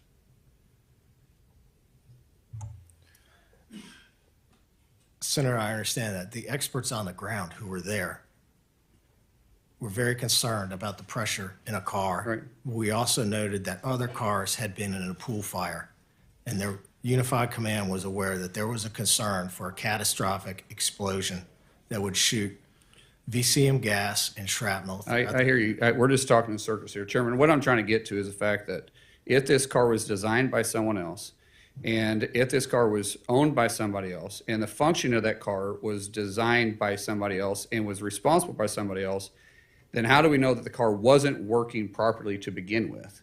And that's a question that needs to be answered, because someone may need to be held responsible that made the decision to burn this off. Because some of this and a lot of this could have been prevented. With that, I'll yield back. All right. Thank you very much for those questions. And Senator Cardin, you're next. Thanks. Thanks for joining us, man. Well, first, Mr. Chairman and Ranking Member, thank you very much for scheduling this hearing. I want to thank all the witnesses that are at the table. And yes, I am very concerned that this was a preventable accident, preventable circumstance. The safety standards should have been able to deal with this. There needs to be full accountability. We need to make changes moving forward. We have concerns about corporate responsibility and decisions made at the corporate level. All that are areas that are of grave concern, I think, to every member of this committee. I represent the state of Maryland. The Ohio River may not flow through the state of Maryland, but its watershed does impact water in Maryland. So I'm interested, if I can, Mr. Harrison and Ms. Vogel, if I can get your understanding of how you're monitoring the quality of water as a result of this incident. What concerns me is that we have more extreme weather events that are occurring in our communities. And as you're doing your monitoring, what precautions are you taking for extreme weather events that are likely to occur, and the impact that that could have, not just on Ohio and Pennsylvania, but perhaps even on Maryland, as it relates to water quality or even air quality? Thank you, Senator, for that question. I will speak to the work Orsenco has been doing to protect the Ohio River drinking water supply, and it really hinges on our great organics detection system, which is a number of scientific instruments, including 6 that are GC mass specs, which are very sophisticated instruments. We've been able to calibrate those for the various chemicals that we were able to detect, and those continue to operate. So in addition to being able to utilize those for one-off sampling that we did as we tracked the spill remnants all the way through over 700 miles down the Ohio River, we're continuing to operate those. Actually, our drinking water utilities are continuing to operate those on a daily basis. And so that system remains in operation and will continue to be in operation as long as necessary. So we're able to detect those chemicals and any threads that might come through rain. I am involved in a unified command, except for today, and we have anywhere from 2 to 3 meetings a day, and we are abreast of the on-site conditions that may occur. In last week's rain, for instance, we were able to demonstrate with our equipment that we did not detect any of the chemicals of concern. And in regards to groundwater sources? We do not work in the groundwater arena. Our compact focuses on surface water. Ms. Vogel, can you add to this? Senator Cardin, thank you for your question. We appreciate the work of Orsenco. My team on the ground from AEP Ohio is sampling the surface water every single day. We're taking samples in 20 different locations. We have a website set up, an interactive map where you can see exactly where we're sampling and what we're sampling for. It's a broad array of chemicals of concern, but also volatile organic chemicals generally. We're posting those results. We're continuing to see dilution of the chemicals of concern. So I just want to be very transparent and say we will continue to sample as long as we find any detections, but it does seem to be fading. On the groundwater side, Senator, we have installed monitoring wells at the location of the derailment. We've also installed sentinel wells near Sulphur Run and Leslie, between them and the municipal well field, so that we will be able to test those on a weekly basis and know if there are any contaminants that might be approaching any groundwater or drinking water. And are you being totally transparent as you are doing this so that those of us that have concerns, particularly about impacts of extreme weather events, will be able to get contemporary assurances that the monitoring is being done? Yes, Senator, it's the #1 priority of the team on the ground to prevent any additional releases through rain events or, of course, from going any further than the initial contaminated area. That is our #1 goal with water management right now. But in terms of transparency, we're posting full lab results the minute we get them. The governor's very committed to being transparent and providing all of the information that we have when we have it. Thank you. Thank you, Mr. Chairman. Yes, and thank you very much for joining us today. I was told that Senator Ricketts is next in line, and if you're ready, I yield to you. Thank you. Thanks for joining us. Thank you very much, Mr. Chairman. And thank you to all the panelists for joining us here today. And of course, Nebraskans are praying for the people of East Palestine and this terrible tragedy. We've got a number of railroads that go across our state as well. And so we're praying for a good outcome here with regard to the cleanup. Ms. Shore, I'd like to address my first couple questions to you. I'm sure you agree that Americans deserve timely and helpful updates when it comes to an environmental catastrophe, right? Yeah. She nodded yes. Okay, great. And you agree that Americans should be confident when they return to their homes that they're safe to return to, right? Okay. So what are some of the things that the EPA has learned from with your response here that you would use to be able to improve going forward with regard to, we've heard how the people of East Palestine are not believing what the government's saying. What can the EPA do, or what have you learned from this to be able to help for the next incident, to be able to help the people of that community get the information, feels like it's safe to return to their homes? Thank you, Senator Ricketts. And first, let me say I bring greetings from your sister, Laura, who's been a longtime friend of mine back in Illinois.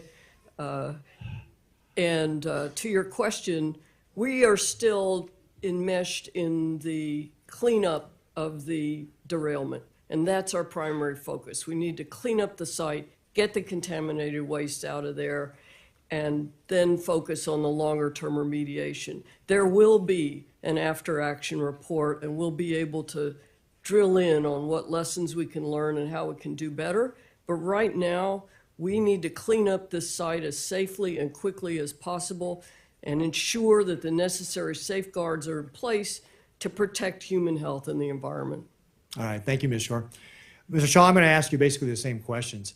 So I'm sure you agree that Americans should have timely information when there's a catastrophe like this, right?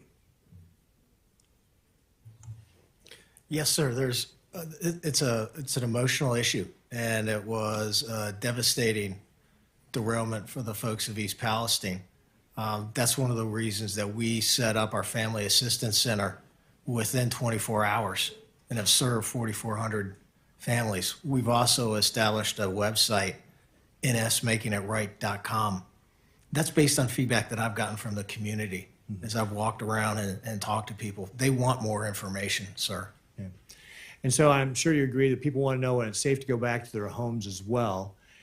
What has Norfolk Southern learned from this that would help them to be able to provide that information to people so that they can feel comfortable in going back into their homes and they're getting the proper information in a timely way? What have you learned about what you would do differently going forward?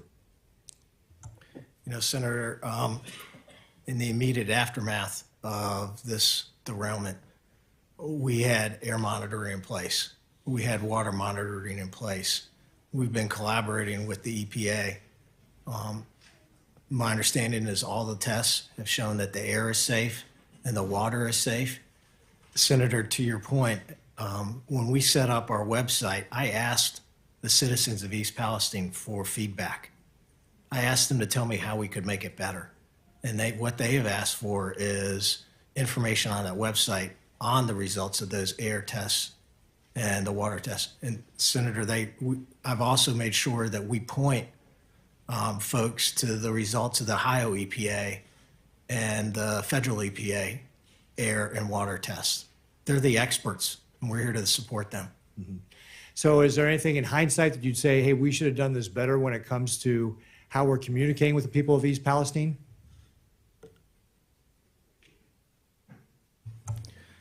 You know, Senator, there are always opportunities to improve communication.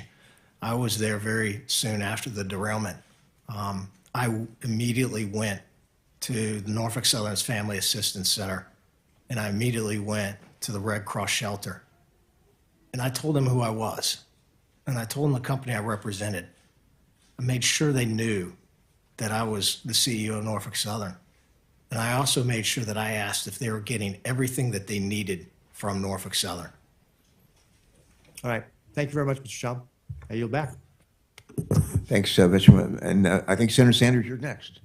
Thank you very much, Mr. Chairman. Let me thank the panel for being with us today. Mr. Shaw, you indicated in response to a question from the chairman that you, quote, "I'm committed to doing what's right," end quote. Well, I think all of us are committed to doing what's right, but the devil is in the details. Mr. Shaw, Wall Street, about a decade ago, in order to increase the profits they were earning in the rail industry, implemented a program called Precision Scheduled Railroading. The result of that is that Norfolk Southern reduced its workforce by almost 40% over 6 years. Meanwhile, in fact, Wall Street's goal was achieved. Profits soared for Norfolk Southern. You made over $3 billion in profits last year. I have been told by workers who work for your company and other rail companies that they are now being asked to do more work with fewer workers, and that includes safety inspections. So well before this disaster in East Palestine, we have been told about the potential safety hazards. Will you make a commitment right now to the American people that you will lead the industry in ending this disastrous precision scheduled railroading, which has slashed your workforce and made railroading much less safe? Yes or no, will you make that commitment? Senator, I understand your concern, and I share that concern. And if you'll permit, I have a couple points on that. I became CEO in May of last year. Ever since that point, Senator, we've been on a hiring spree. The number of employees at Norfolk Southern today is 1,500 more than it was this time last year. You'll forgive me, I don't mean to be rude. We just don't have a whole lot of time. Yeah, I understand that, but you will not deny what you're trying to do is rebuild from the massive layoffs that took place. My question back to you again. Wall Street, not the industry, imposed this on the industry. Wall Street said, we're not making enough money. Cut workers, cut workers, cut workers, even if it endangers safety. My question to you, very simply, sir, will you lead the industry in doing away with precision scheduled railroading? That concept. Senator, in December of last year, I charted a new course in the industry. And I said we're going to move away from a near-term focus solely on profits, and that we're going to take a longer-term view that's founded on our engagement with our craft employees who are so critical to our success. We were the first to pivot out of it. All right, well, let me jump in again. I apologize for cutting you off here, but when you talk about your employees, the entire country, I think, was shocked to learn a number of months ago that your employees, rail workers, who work in a dangerous job in all kinds of weather, had 0 paid sick days.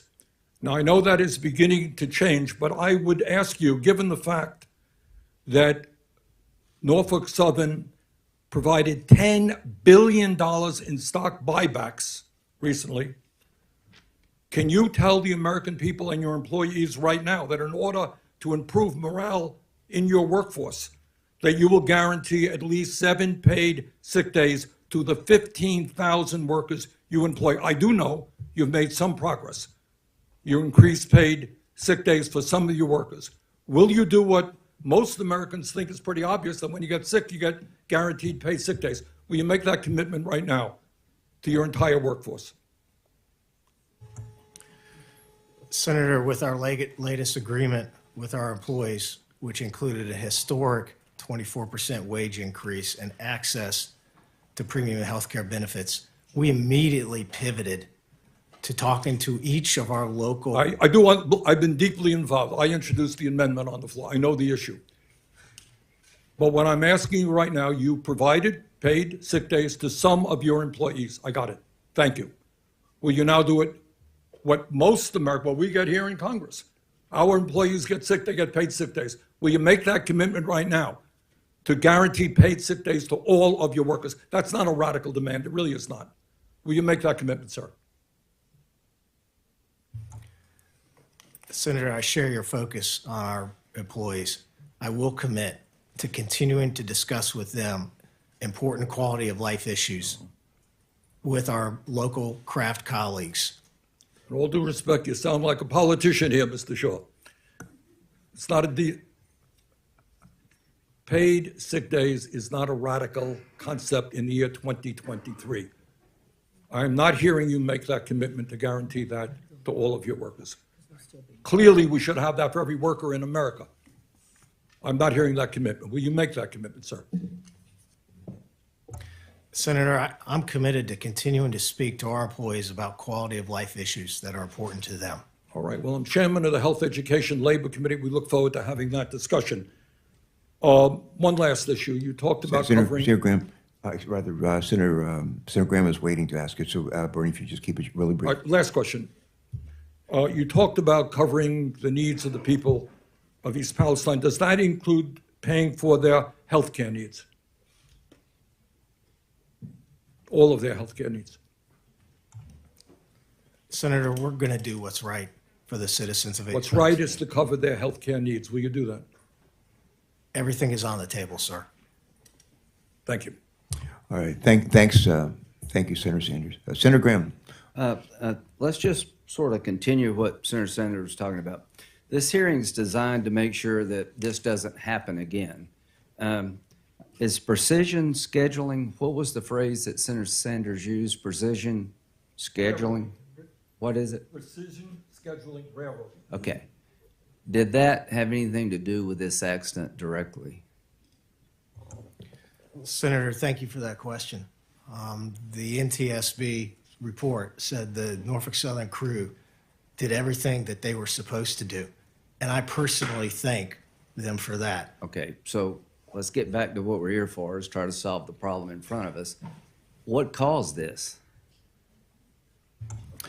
Senator, the NTSB report is still ongoing. I'm not waiting to act. It wasn't lack of personnel, right? There was no indication that it was lack of personnel. Or that they did anything wrong? The NTSB specifically said there's no indication that the NS crew did anything wrong. Okay, when we find out what happened, let's try to fix it. And we can talk about paid leave, and I think I may have actually voted for Bernie's amendment. I don't quite remember. But I want to focus on the moment we have here. How many times have you been to East Palestine? Senator, I've been there 5 times. Ms. Shore, have you been there? Senator Graham, I've spent 11 out of the last 30 days in East Palestine. Okay. Do you think you benefited from having been there and listened to the people? Very much so. What about you, Mr. Shaw? It's, yeah, it has really helped me. Yeah, it's good. I'm sorry? Yeah, it's good. That's a good Yes, answer. they are. Would you be willing to go to with President Biden if he chose to go there? Senator, I Would want you be willing to go with him if he asked you to go? Senator, I want to keep the politics. I'm not qualified. It's not a political question. The question is, if the president asked you to go, would you go with him?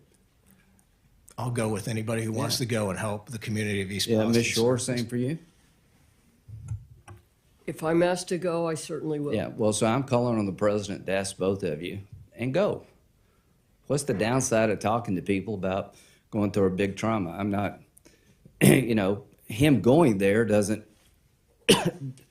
fix all of the problems, but I think it's a step in the right direction.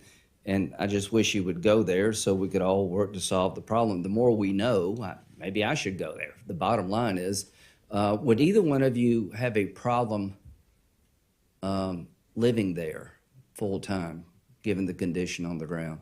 Do you feel it's safe to continue to reside in this town? Mr. Shaw? Senator, the EPA and the Ohio EPA have very high standards, and I trust their testing. And would you live there, given what you've seen? yes, sir. Okay. I believe that the air is safe. I believe that the water is safe. There are hundreds of tests. Okay. There are millions of data points. Okay. They all boot to the same thing. And I Okay. genuinely enjoy Okay. my conversations with the folks at East Palestine. Yeah, I'm sure they're traumatized, and every time somebody shows up, it's probably good. Ms. Shore, do you agree that it's a safe place to live? Senator Graham, science is EPA's North Star, and we follow the science. And I drunk the water there. I drink it every time I go to town Okay. because the scientific data shows that it's safe, Okay. as does the air. That's good. Ms. Vogel, you're from Ohio. Have you been there? I've been in East Palestine since February 3rd, with the exception of 5 days. Real dedicated effort here. Do you think you've been enriched by these visits? Has it helped Yes, you? yes, Senator. Do you think you've learned more about the problem having talked to these people? Unquestionably. Would you have a problem living there now? I mostly do. You do have a problem living there? I mostly live there. Okay, Senator. but so you're okay? Yes, sir. Okay. My team well, and I that's have been there. good. Okay, good. the Well, so last month. let's do what we can to make sure it's safe to live there. Let's make sure that we help these people. If they have medical needs, let's meet them. And let's find out what happened and try to fix it the best we can. Does that make sense to everybody on this panel? Okay. So whether or not we need to change overtime laws, we'll talk about that. But what I want to do is make sure that this committee understands that if you live there, everybody here believes it's safe to live there. I feel better about that. That the railroad company, the people operating the train, are not accused of being at fault. So let's find out what happened and fix it. And again, you have two senators from Ohio. They're putting together a product. I want to help them the best we can. And I'll just end where I began. I think the president would serve himself and the country well to go there. So please go. So Graham, is that it? Is that it for you, my friend? All right, thank you. All righty. Before I turn to Senator Whitehouse for his questions, let me ask unanimous consent to enter into the record various materials detailing Biden administration's focus on safety and negligence to the community. We've heard allegations that the Biden administration is sacrificing safety. That's simply not consistent with what has happened in East Palestine or the Biden administration's numerous efforts to improve safety both before and since the accident. I want to ask unanimous consent to submit for the record various materials detailing the Environmental Protection Agency's immediate and ongoing response to the accident, as well as a document describing the Department of Transportation's immediate response to the accident, including the pipeline and hazardous materials safety administration activities, and a document showing concrete steps to strengthen rail and hazardous material safety that Secretary Buttigieg has directed the Department of Transportation to take since the derailment, and EPA's proposed rule to strengthen hazardous material management and accident prevention under the risk management program. And last but not least, I'd also note that President Biden called the Ohio and Pennsylvania governors in the first 48 hours offering assistance. Without objection, Mr. Chairman, so ordered. while we're in unanimous consent mode, may I ask unanimous consent to add to what you've asked two articles, one titled Ohio Train Derailment as a Reminder of Plastics Dangers, another entitled This Deadly Chemical Should Be Banned, and then a pair of articles related to the contractor that has been hired by Norfolk Southern One entitled Oil Companies Rely on Controversial Firm to Rebut Colorado Health Study, and another entitled The Checkered Past of the Contractor Monitoring the Air in East Palestine. And that would be supplemented by a letter from our new colleague, Peter Welch, back in his days as a House member responding to the oil spill, expressing concerns about this company, CTEH. If I could add those to your list of UCs, that'd be helpful. Is there objection? Hearing none, so ordered. Next, Senator Whitehouse, I think you are recognized for questions. Great, thank you. Mr. Shaw, the news is reporting that there's just been a significant derailment in Alabama of one of your trains. I certainly hope that all of your team and anybody in the vicinity is safe and well. You may need to look into that, but I wanted to mention that. I'm interested in my questions in the extent to which politics has played a role in this situation. In 2015, the federal government issued a new regulation requiring trains like yours that carry certain dangerous substances to be equipped with electronic brakes. Along with other industry stakeholders, Norfolk Southern stated that the regulation was, quote, not in the public interest. And the industry successfully got the regulation watered down. Just 3 years later, the Trump administration fully repealed the regulation. And I will ask you a question for the record for your attorneys and staff to reply to about for all communications between your company and your trade association with the Trump administration relative to that repeal. You don't have to respond now. That's just a coming attraction through our QFR process. I also note that since 2002, the rail industry has spent more than $650 million on federal lobbying, with another $60 million spent on state lobbying. The 5 largest spenders were the Association of American Railroads, your major trade group, BNSF Railway, CSX Corporation, Union Pacific Corporation, and you can answer for me, who was the 5th big spender? I'll give you a hint. It's Norfolk Southern. Do you know how much it was that Norfolk Southern spent on lobbying during that period? No, sir, I don't. Okay, for the record, $69 million. Norfolk Southern lobbies through the National Association of Manufacturers as well. Do you, by any chance, know how much Norfolk Southern gave to National Association of Manufacturers in 2016 and 2017 when it was opposing the braking regulations I mentioned? Senator, I will note that the NTSB Chair Hamady specifically stated that the braking regulation that you referenced would not have had an impact on this derailment. Okay, and will you answer my question? Do you know how much you spent against that regulation? No, sir, I don't. I also know that the government's own GAO and the National Academies of Science indicated in 2016 that the Department of Transportation's, or the FRA's review of ECP brakes was unjustified. I will ask you a question for the record that the information for 2016 and 2017 that you have reported for later years in your climate lobbying report be provided to the committee, an equivalent to what you already provide, but looking back to those years when this was at issue. We discovered that Norfolk Southern, in a statement that appears now to have been deleted from your website, had previously touted the ECP braking systems as having, and I quote you here, the potential to reduce train stopping distances by as much as 60% over conventional air brake systems.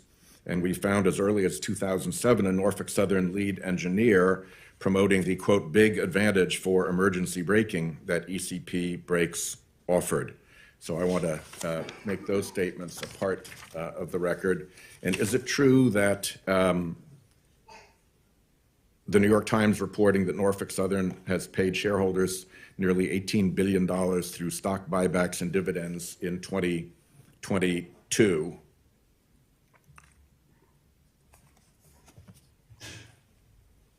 The New York Times is reporting what, sir?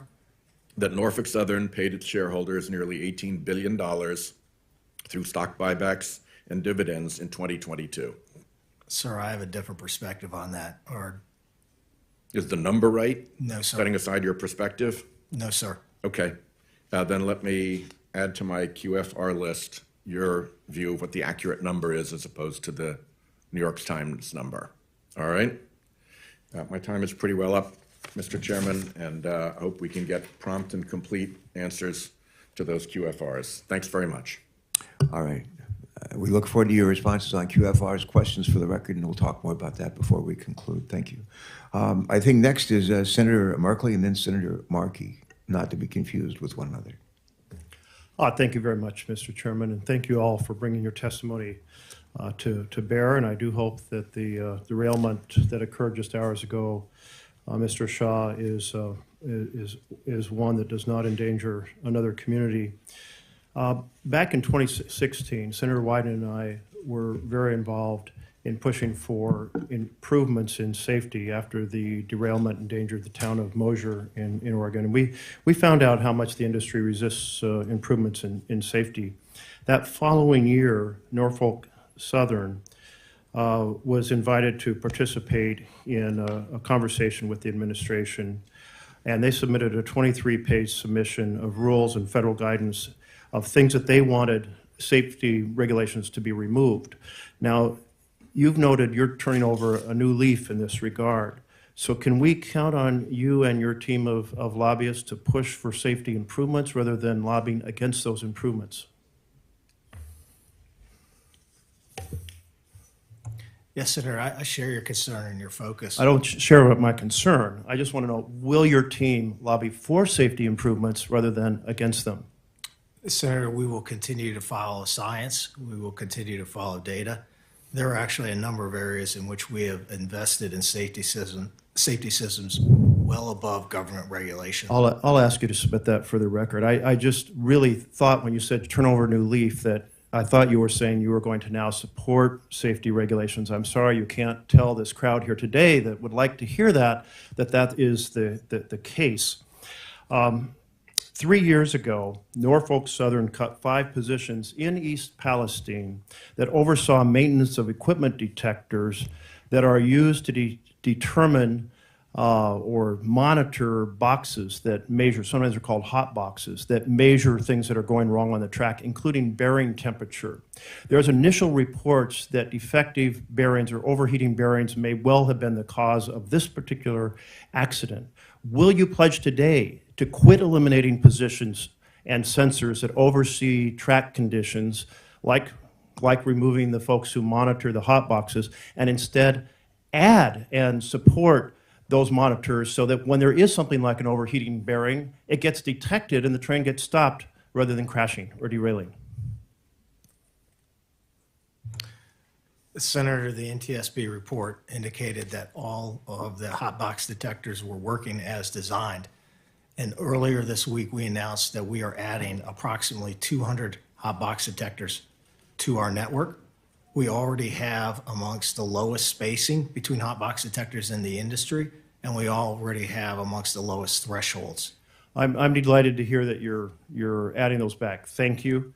It's also important to recognize those boxes actually have to be monitored, and it's the 5 positions for monitoring them that were eliminated. So I hope in response to the committee, you'll also be able to note how those are being monitored and how that monitoring can be improved.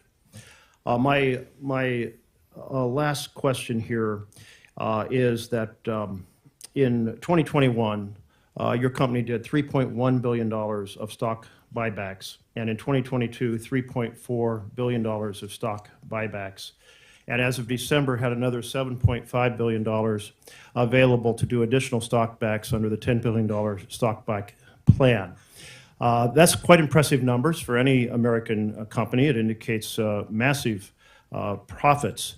Will you pledge today that you will do no more stock buybacks until a raft of safety measures have been completed to reduce the risk of derailments and crashes in the future? Senator, I will commit to continuing to invest in safety. We invest over $1 billion a year in safety. You noted that you have a list of safety things you'd like to implement. Will you commit no more stock buybacks until those safety improvements are completed? Senator, I will commit to continuing to invest in safety. And you've seen over time the number of derailments, hazardous material releases, and personal injuries has declined. There's always more that we will do, and I am committed to having the best safety culture in the industry. You're coming here with 3 derailments within 3 months, and the average in the industry is 1 per month for the entire industry. So congratulations on maybe some good luck over a few years. But at this moment, your team is the team that has the most derailments in the last 3 months. I just want to note that every engineer understands that if you have brakes on every car rather than just brakes on the front car, that you prevent the accordion-style crashes that you've been having. It's why any truck carrying a trailer has brakes on the trailer instead, so the trailer doesn't flip over the top of it. The industry has absolutely resisted these, trying to deploy their lobbyists to counter every single report about having those multiple brake systems. I understand that it's complicated because, as you noted, you don't own the cars. That makes having these coordinated brake systems. But listen, if we can put people on the moon, we can put brakes on every train car. This is really the single most significant safety factor that could be pursued, and I really hope that you and your company and your industry will take and start taking seriously safety, which we have not seen to this point. Senator, I take safety very seriously, and there are brakes on every car. I can assure you of that. Well, I hope you support the coordinated pneumatic electronically controlled system that you've been fighting against for years. Senator Markey. Thank you, Mr. Chairman, very much. The East Palestine train derailment was not preordained. It was preventable. It was a disaster waiting to happen. Corporate greed, outdated railway safety regulations, lax hazardous material standards were all the fuel on a toxic fire that was ready to combust. This was something that was preordained and known about because of all of the rail accidents that happen every year in our country. And unfortunately, innocent, hardworking, working families in Ohio and Pennsylvania were the ones that got harmed by this. Those families were upended, their lives have been changed, doctor bills, veterinarian bills, saw the values of their homes plummet overnight and stayed up late worrying about what this means for their health and the health of their young children in the future. These are real harms. So am I right, Mr. Shaw, that last year the stock buybacks by Norfolk Southern was $3.4 billion? Is that correct? Yes, sir, that's directionally correct. Am I correct, Mr. Shaw, that last year Norfolk Southern made $3.3 billion in profits? Yes, sir. And last year we invested over $1 billion in safety. And last year our accident rate, our number of accidents was the lowest it had been in the last 10 years. Our safety stats, Senator, continue to improve. And I am committed to making Norfolk Southern safety culture the best in the industry. Well, you're not having a good month. You're not having a good month. And it seems like every week there's another accident that Norfolk Southern is a part of in our country. So you may think that you've put in enough, okay? But the facts are saying just the opposite in terms of what is happening. And what I'm hearing from you is just this great confidence that you have in your system. But I'll tell you this, Mr. Shaw. Overconfidence breeds complacency, and complacency breeds disaster. And that disaster has hit East Palestine, and it's hitting community after community across this country, not just Norfolk Southern, but the rail industry in general that has reduced its workforce by 1/3 over the last 10 years. And in that reduction in workforce, there is a reduction in the measure of safety that has to be built in order to guarantee that people avoid these kinds of catastrophes. So let me ask you, Mr. Shaw, about a decision that your company has made. You've chosen an arbitrary 1-mile radius from the disaster site for people to qualify for assistance, meaning some families who breathe the same air, drink the same water, aren't getting the same help. Mr. Shaw, will you commit to providing financial compensation to all affected people, including those who live outside your arbitrarily chosen 1-mile radius around the derailment site? Senator, we've made our Family Assistance Center and payments available to folks within the zip code, within Darlington Township. We've committed. Will you commit to helping those people outside of the 1-mile radius? That's my question. Yes or no? Senator, we already are. You already are? Yes, sir. All right. Well, that's not clear. Okay. Will you commit to compensating affected homeowners for their diminished property values? Senator, I'm committing to do what's right. Well, what's right is a family that had a home worth $100,000 that is now worth $50,000 will probably never be able to sell that home for $100,000 again. Will you compensate that family for that loss? Senator, I'm committed to do what's right. That is the Long-term. right thing to do. These are the people who are innocent victims, Mr. Shaw. These people were just there at home, and all of a sudden, their small businesses, their homes are forever going to have been diminished in value. Norfolk Southern owes these people. It's an accident that is basically under the responsibility of Norfolk Southern, not these families. When you say do the right thing, will you, again, compensate these families for their diminished, lost property value for homes and small businesses? Senator, we've already committed $21 million, and that's a down payment. That is a down payment. Will you commit to ensuring that these families, these innocent families, do not lose their life savings in their homes and small businesses? The right thing to do is to say, yes, we will. Senator, I'm committed to doing what's right for the community, and we're going to be there. No, what's right for the community will then be balanced, which is what we can see from your stock buybacks, by what's right for Norfolk Southern. And that's going to be to sue, to fight, to resist full compensation for these families. That's the pattern we've seen over the last 10 years in your 1/3 reduction in workforce with its natural concomitant reduction in safety. Okay, then I'll go to you right now. We're not hearing the right things today. These families want to know long-term, are they just going to be left behind? Once the cameras move on, once the national attention dies down, where will these families be? I think they're going to be in the crosshairs of the accountants of Norfolk Southern saying, we're not going to pay full compensation. That's why we're going to stay on this case until everyone in East Palestine is given the justice which they deserve.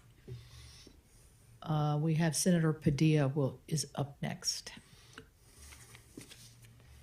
Just by way of explanation, we're in the middle of 2 votes, so that's why we're sort of ping-ponging a little bit. Sorry for the disruptions.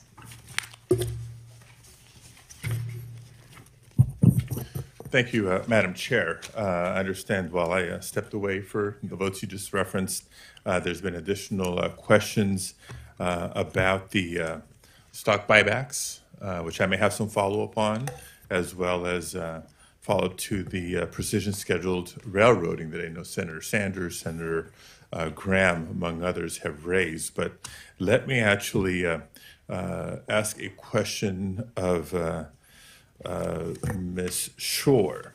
Let me just find my place here. In the spirit of holding polluters accountable. So we know what brings us here today is the incidents, plural now, in East Palestine, but I think we can all agree that we need to hold polluters accountable. And I have strong feelings about this personally, having dealt with the fallout of the federal government failing to hold companies accountable for environmental crimes and leaving communities holding the bag. So aside from the loosening of regulations, which we need to discuss and debate, part of the conversation for the rail incident in East Palestine, I want to bring attention to a case in my hometown of Los Angeles. Under the Trump administration, the EPA, your predecessors, the agency you're part of leading, along with the Department of Justice under the Trump administration, supported a bankruptcy plan that let the corporate polluter known as Exide evade criminal liability and responsibility to clean up decades of toxic dumping. And as a result, left California taxpayers on the hook for the largest environmental cleanup in our state's history.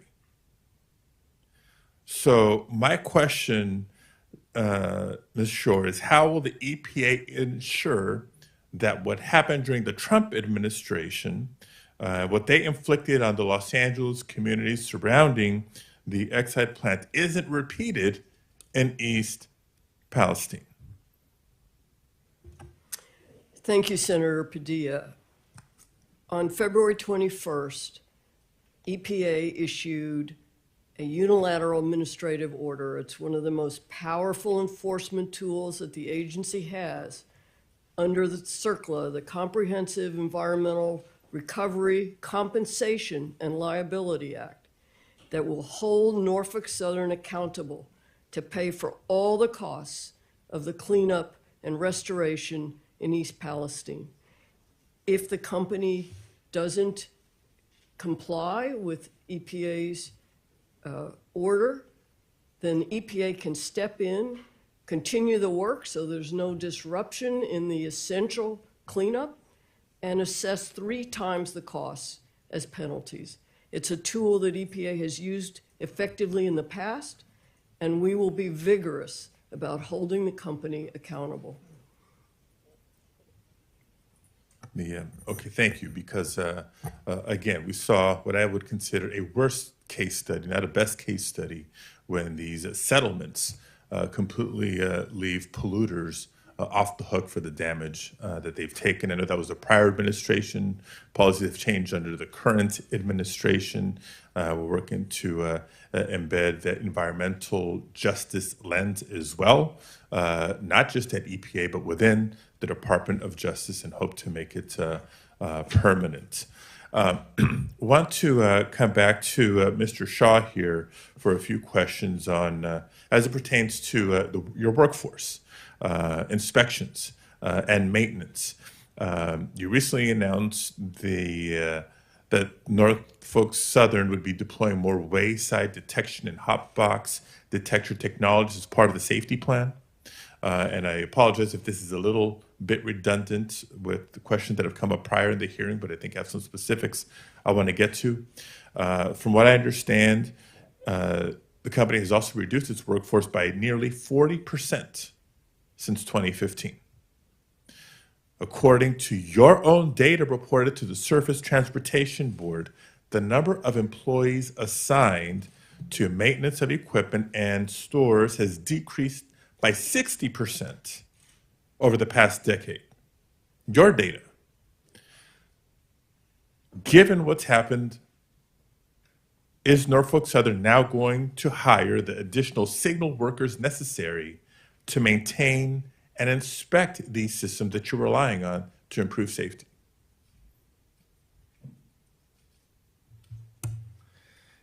Yes, Senator, thank you for that question. The NTSB report was very clear that our hotbox detectors were working as designed. We have taken it upon ourselves to install more hotbox detectors as needed. Senator, I became CEO of Norfolk Southern 10 months ago. And Senator, ever since then, we've been on a hiring spree. We are aggressively hiring employees.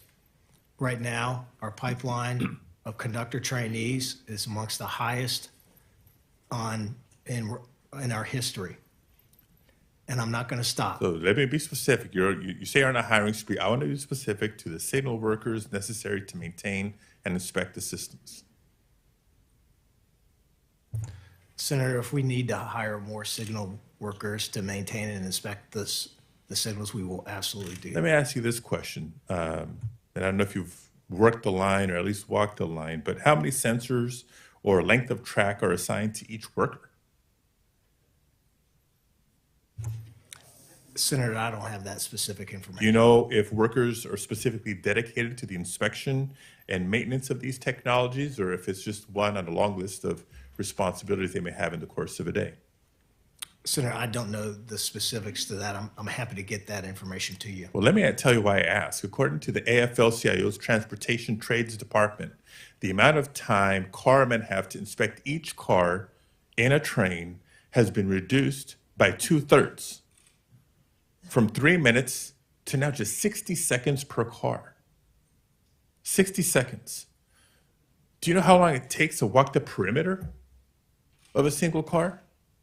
You think 60 seconds is enough to not just walk the perimeter of that train car, but does that leave enough time for an actual thorough inspection?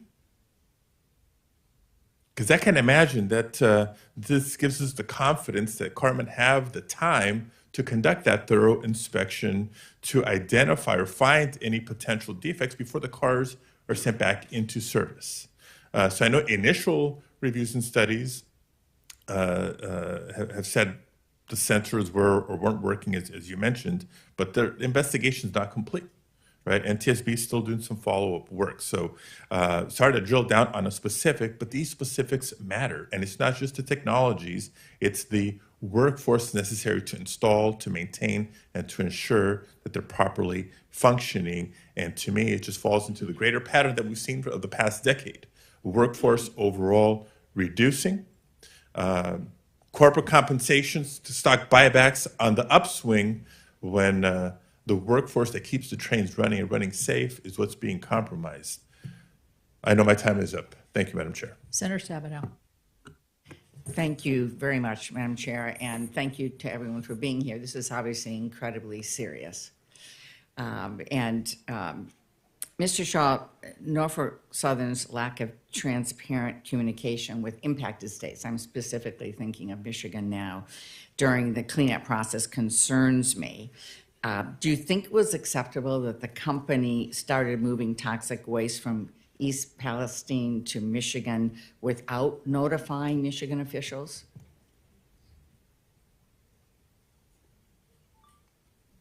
Michigan officials were not notified.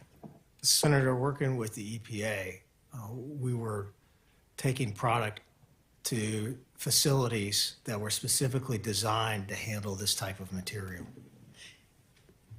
But Michigan officials, the governor, myself, Senator Peters, Michigan EPA, and so on, were not notified before that happened. And so let me just say that that's why I'm really glad the EPA is now overseeing this process going forward, because that's not acceptable to us in Michigan.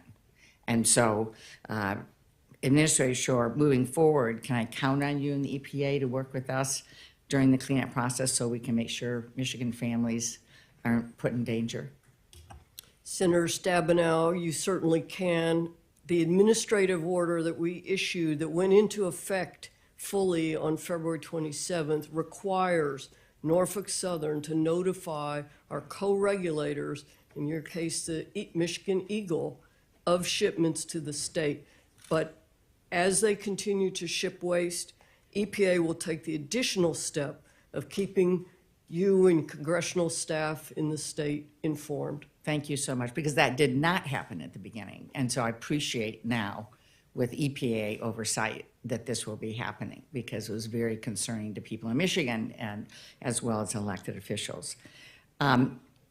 I have a quote from Norfolk Southern. "We are going to learn from this terrible accident and work with regulators and elected officials to improve railroad safety."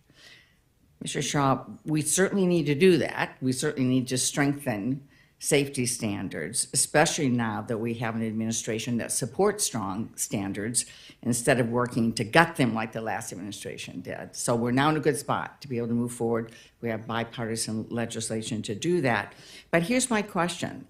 When you tell us the company is ready to learn from this, I'd feel better if this wasn't the 20th time since 2015 that the company has had a derailment result in a chemical release. And it's my understanding that the 21st incident almost happened in Van Buren Township in Michigan just 2 weeks after East Palestine. So my question is, great that you're saying you're going to learn from number 20. What did you learn from number 19? What did you learn from number 1 or number 5 or number 10 or number 15? What safety measures have you implemented since this was the 20th time since 2015 that there had been a derailment resulting in a chemical release?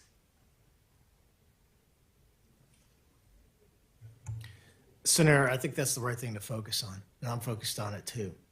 We invest over $1 billion a year in safety, and you've seen over time the number of derailments and hazardous material releases and personal injuries decline. We will continue to get better, and I'm committed to creating the best safety culture in the industry. Just this week, we announced several new initiatives to enhance safety, which included more hot box detectors across our network, partnering with other railroads to share best practices on hot box detector technology. We are also putting up a machine visioning portal that can catch things that the human eye can't, developed in partnership with Georgia Tech. There are a number of different areas in which we are investing in safety. I'm very confident in the NTSB process, which is focused on right now a wheel bearing that failed and noted that the Norfolk Southern crew and the hot box detectors and the track were all operating as appropriate. I'm not waiting for the full response, and you're seeing action right now. I appreciate that. I think it's probably hard for families and businesses in East Palestine to hear this, though, when if that had been done in response to number 18 in the derailments, or number 15, or number 4, or any of those, we wouldn't have had number 20, which is what's happening to the community right now. And my heart goes out to them and what they're having to deal with. And frankly, having had these different but similar situations with toxic substance in Michigan and so on, this is going to take a long time for them to be able to recover. And so this is number 20. I don't want number 21 in Michigan or any place else for that matter. And we've talked a lot about the investments that you're looking at and making in the community, which you need to do legally, morally, ethically, in every which way. But I also hope that you're looking at taking another look at stock buybacks of the future. I know you've done $6.5 billion already in the last 2 years, and there was $7.5 billion supposedly coming up. It'd be a better use of that money if, in fact, you were investing in aggressive, responsible safety measures and making this community and any other community whole. Thank you. Thank you, Senator Stabenow. I got a couple of questions, and then Senator Capito is going to ask some questions, and then we'll probably go to a closing statement. But last August, EPA proposed, this would be a question, I think, for Administrator Shaw and for Mr. Shaw, for both of you. But last August, the EPA proposed to amend its regulations for the risk management program, as you probably know, which is an important program to help businesses avoid and address hazardous chemical accidents. EPA's proposed changes would improve the accident prevention program, enhance emergency preparedness, and increase public availability of chemical hazard information. The goals of these changes is to improve public awareness, and to improve preparedness, and to improve safety. However, the Association of American Railroads, I'm told, of which Norfolk Southern is a member, submitted comments to EPA expressing concern about the proposed changes. Those comments assert that the safety requirements that EPA proposed would, this is a quote, have limited use, close quote. And let me just ask Administrator Shaw, can you explain how the risk management program and EPA's recent proposed changes will help protect the health and safety of first responders and the local community? And then I'll turn to Mr. Shaw. But Ms. Shore. Oh, sure.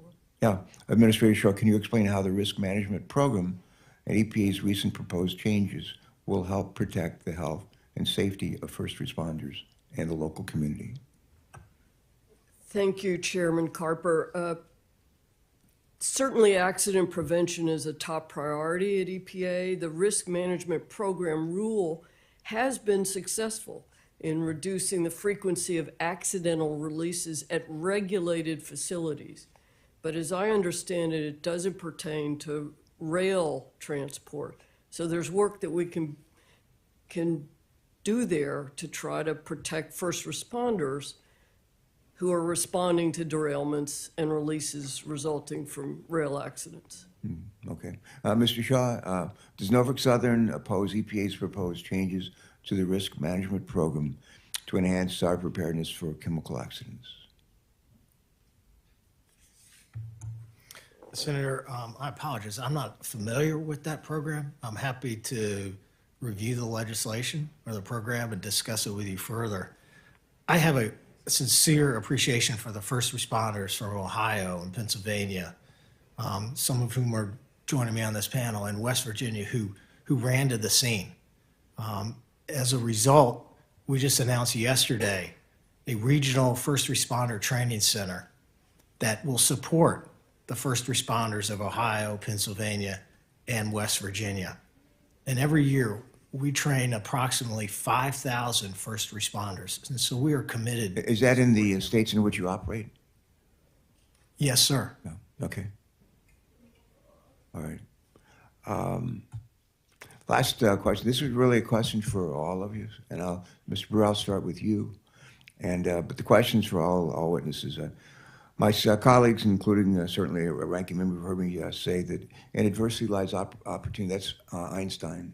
Pretty smart guy. Most people remember Einstein for saying the definition of insanity is to do the same thing over and over again and expect a different result. That might be pertinent here today as well, but I always believe that in adversity lies opportunity, and that's the way I approach life, and I think it's the way a lot of us approach life. But the this environmental tragedy creates not just tragedy and heartache, real heartache for a whole lot of people, but it also creates some opportunity for us to examine not only what went wrong in the on the heels of this derailment, but also to look at some of the moments where things went right. And I'm going to ask each of you, and Mr. Brewer, I just want to start with you, to just very briefly speak to something you believe has gone well, and while working together across many entities to navigate the response to this environmental disaster. Can you give us an example or two why you thought went particularly well? Sure. I think relationships we have with everyone up here, the other responders, was positive. Initially, we had good relationships, good communications with as I said, the boots on the ground.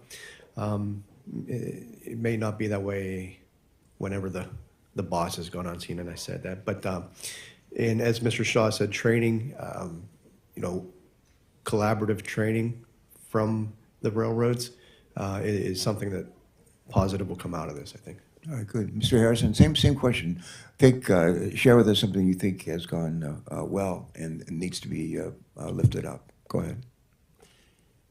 For Sanko, the success of our partnership investment in planning, building the organic detection system, training our staff. This was not a unique response. We get several hundred reports of potential spills a year from the National Response Center. So we have been doing this for decades. And so having the ability to put that in place, I think, has been very positive, and also just to demonstrate how our team and our system and our partnership works. All right, thanks. Ms. Vogel, same question, please. Chairman, the mayor of East Palestine and the fire chief have really done such an exceptional job representing their community, protecting their community, connecting their community with people who can provide scientific answers. They've done such an incredible job refuting misinformation that's out there, that we're getting people connected with the scientists either at Ohio EPA or US EPA. And I do think that's an example of something that has gone very well. All right, good, thank you. Sure. Chairman Carper, I think what has been remarkable, though it should be standard, about the response to this disaster in East Palestine is the way local, state, federal agencies have worked collaboratively together, that it's not been about politics, but about people. You've seen Democrats standing with Republicans. President Biden was on the phone to Governor DeWine saying, whatever federal resources are needed, they will be there for you. He did the same with Governor Shapiro of Pennsylvania. You saw Administrator Regan standing to announce the order with Governor DeWine and Governor Shapiro, with Congressman Bill Johnson and Congressman DeLucio, and so many others. I think that collaboration focused on getting this cleaned up has been quite remarkable. Yeah, good. Thanks for those. Mr. Shaw, same question, please. Thank you for the question, Senator. I've been really clear that I'm focused on the environmental cleanup and helping East Palestine thrive. The things that have gone really well have been the coordination and the collaboration that we've received from the folks at this table. And I've made a personal commitment to Secretary Buttigieg and Governor DeWine and Mayor Conaway and Fire Chief Drabeck and Governor Shapiro and Administrator Regan that we're going to do everything it takes. I have a genuine affection for the folks of East Palestine, which I know several of my peers on this panel do as well. And when you walk around town, you're starting to see these yard signs pop up. And the yard signs say, "We are East Palestine." And it goes on to say, "Welcome to America's greatest comeback story." And Senator, I want to make sure that that happens. Yeah, we have a great opportunity here if we can collaborate and work together to lift, not just to lift up, not just to address the immediate problems and crisis, but actually to empower the people of East Palestine and the communities around them, to empower them. And I think that's a good thing that can come out of this. Senator Capito, thanks so much for your work on this. Thanks. Thank you. And I think it's, in my opening statement, I said we need to find out what went right and what went wrong. So I really appreciate the comments of what went right. I'm going to go back to the other side. I'm still very disturbed about the communication issue, because we've seen it already in the panel. Ms. Vogel said initially there were some, you had the need to refute poor information, and that there were some communication gaps. Mr. Brewer has said that there were some communication gaps, at least as far as 1 car to 5 cars and maybe some other things. And I understand in the haze of what was going on at the very beginning, some of that is going to occur. Senator Stabenow said she didn't know, her governor didn't know that cars were being brought to Michigan carrying hazardous materials. And it seemed as though, even though the EPA has to okay where Mr. Shaw and Norfolk Southern takes this materials, it was a little passing, who's supposed to do? I mean, Ms. Shore said that Mr. Shaw is supposed to. It seemed to me to be a shared responsibility, but we can't get it. All I'm getting back to is if you're sitting there in East Palestine or in Beaver County, Pennsylvania, you're seeing this huge pile of hazardous materials and you're smelling it. And the reason I'm coming from this has been from a community of Charleston, West Virginia that had a chemical spill in the early 2000s that everybody told us was safe to drink, but it still smelled. And you just lose your trust in what people are telling you. And this is what the neighborhoods and the surrounding areas are doing. So then when I asked the question, where is this material going? Both Ms. Shore and Mr. Shaw said it's going somewhere, but we don't know where. What does that do to trust? I mean, I don't know. Are the trucks moving or not? Were they stopped in Michigan or not? Why were they stopped in Michigan? You know, all these questions, I think, just, and then the people living there still have to look and smell and fear. And so I think we just need to get our the transparency of where this material is going, how long it's going to take it to get out, how deep does it have to go, all these questions that people are asking, because they want this over. And that's what you're trying to do, trying to get it over and make it safe. So as we go to lessons learned on the communication, I would just hope that we, in the after report that we know is going to be generated, that this is really a key part of what everybody looks at. From all the different respondents, both from Norfolk Southern all the way to the people right there. Do you know what's burning? Do you have the right equipment? Do you have the right fire fighting equipment? Because chemical fires are different than other kinds of fires. I don't need to tell you your business, but you know all that. And so I'm still very concerned about the communication aspects. And I know Governor DeWine has been right there front and center, and I want to thank him for that, and you all too. So that's my comment there. My question is from Mr. Harrison at Orsenko. The reason I'm interested in this is because that Ohio River feeds a lot of our water systems in West Virginia. So what's coming down through there and through is so critically important. Orsenko does a great job. I know you did multiple testings, but why were you uniquely positioned to respond as well as you did? Your information was coming out quickly. Your tests were coming out quickly. My understanding is your tests and Ohio's tests were coming out much more quickly than the EPA's test. Is there truth to that? And why can you come and respond as quickly as this? We need your microphone. In Orsenko, I appreciate that. We have been working to protect the Ohio River as a drinking water, industrial water supply for 75 years. And so through our preparations, I have a great team of 22 professionals and our partnerships. We've been doing this for decades. And so as we work with the drinking water utilities, we have a partner, Greater Cincinnati Waterworks, that ran companion testing with us. So we had results that we could put on our website that went through proper QA/QC very quickly. We had the encouragement of Governor DeWine and Director Vogel to get that up there as soon as possible. And so we've been doing that.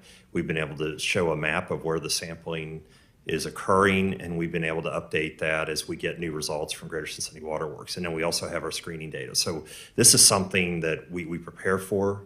We work closely with our 30 drinking water utilities, our state agencies. And so although this is certainly a challenge, we respond and work through numerous spills. And so this is through preparation. Does anybody want to comment on my communication tirade I just had? Is there a ways to improve that? Or am I over-exaggerating? I'm just looking at it from the eyes of a homeowner sitting in East Palestine, seeing this mess in front of them and trying to figure out when can I make sure that I can bathe my child in the water and feel that it's 100% safe? So do you all have any suggestions here on how to make communications better, quicker, faster, more accurate? Because if you leave a gap, you see what happens in the gap. Ms. Vogel, did you have a suggestion? Senator, I can comment on one thing that Governor DeWine began doing about 2 weeks ago, is putting out a daily an email and posting on the website a press release that goes out daily that contains all of the facts that you're talking about, to say where exactly the waste is going, how much is going off-site, what sampling data is back, what test results are back, exactly to your point, to make sure that we are providing good information on a daily basis. Anybody else? Mr. Shaw? Yeah, Senator, similarly, we set up a website, nsmakingitright.com, which has very similar information. It also has updates on how to get in touch with us, how to reach the Family Assistance Center, It points folks to the EPA website and testing data, the Ohio EPA testing data, and I'm asking for input from the citizens of East Palestine every day on how to make that website better. Anybody else? All right, thank you all. Oh, Ms. Shore? Director Shore? Ranking Member Capito, I just want to add that under the order, Norfolk Southern submitted a very comprehensive work plan to the Unified Command late Monday evening. It's being reviewed, and I've asked our team on the ground to issue weekly notices of here's the work plan for the week. Here's what you can expect to be done as residents. Here's what you may be seeing or hearing or smelling. Here's who to call if you have questions. And going forward, we will have that weekly work plan available so residents in the community know what to expect. So I guess what I'm gleaning from this, and then I'll stop, Mr. Chair, is maybe these daily progressions of what's going on should, try to start as close to day one as possible, so you don't have these gaps in communications and misunderstandings and all of that. But I appreciate all of you coming.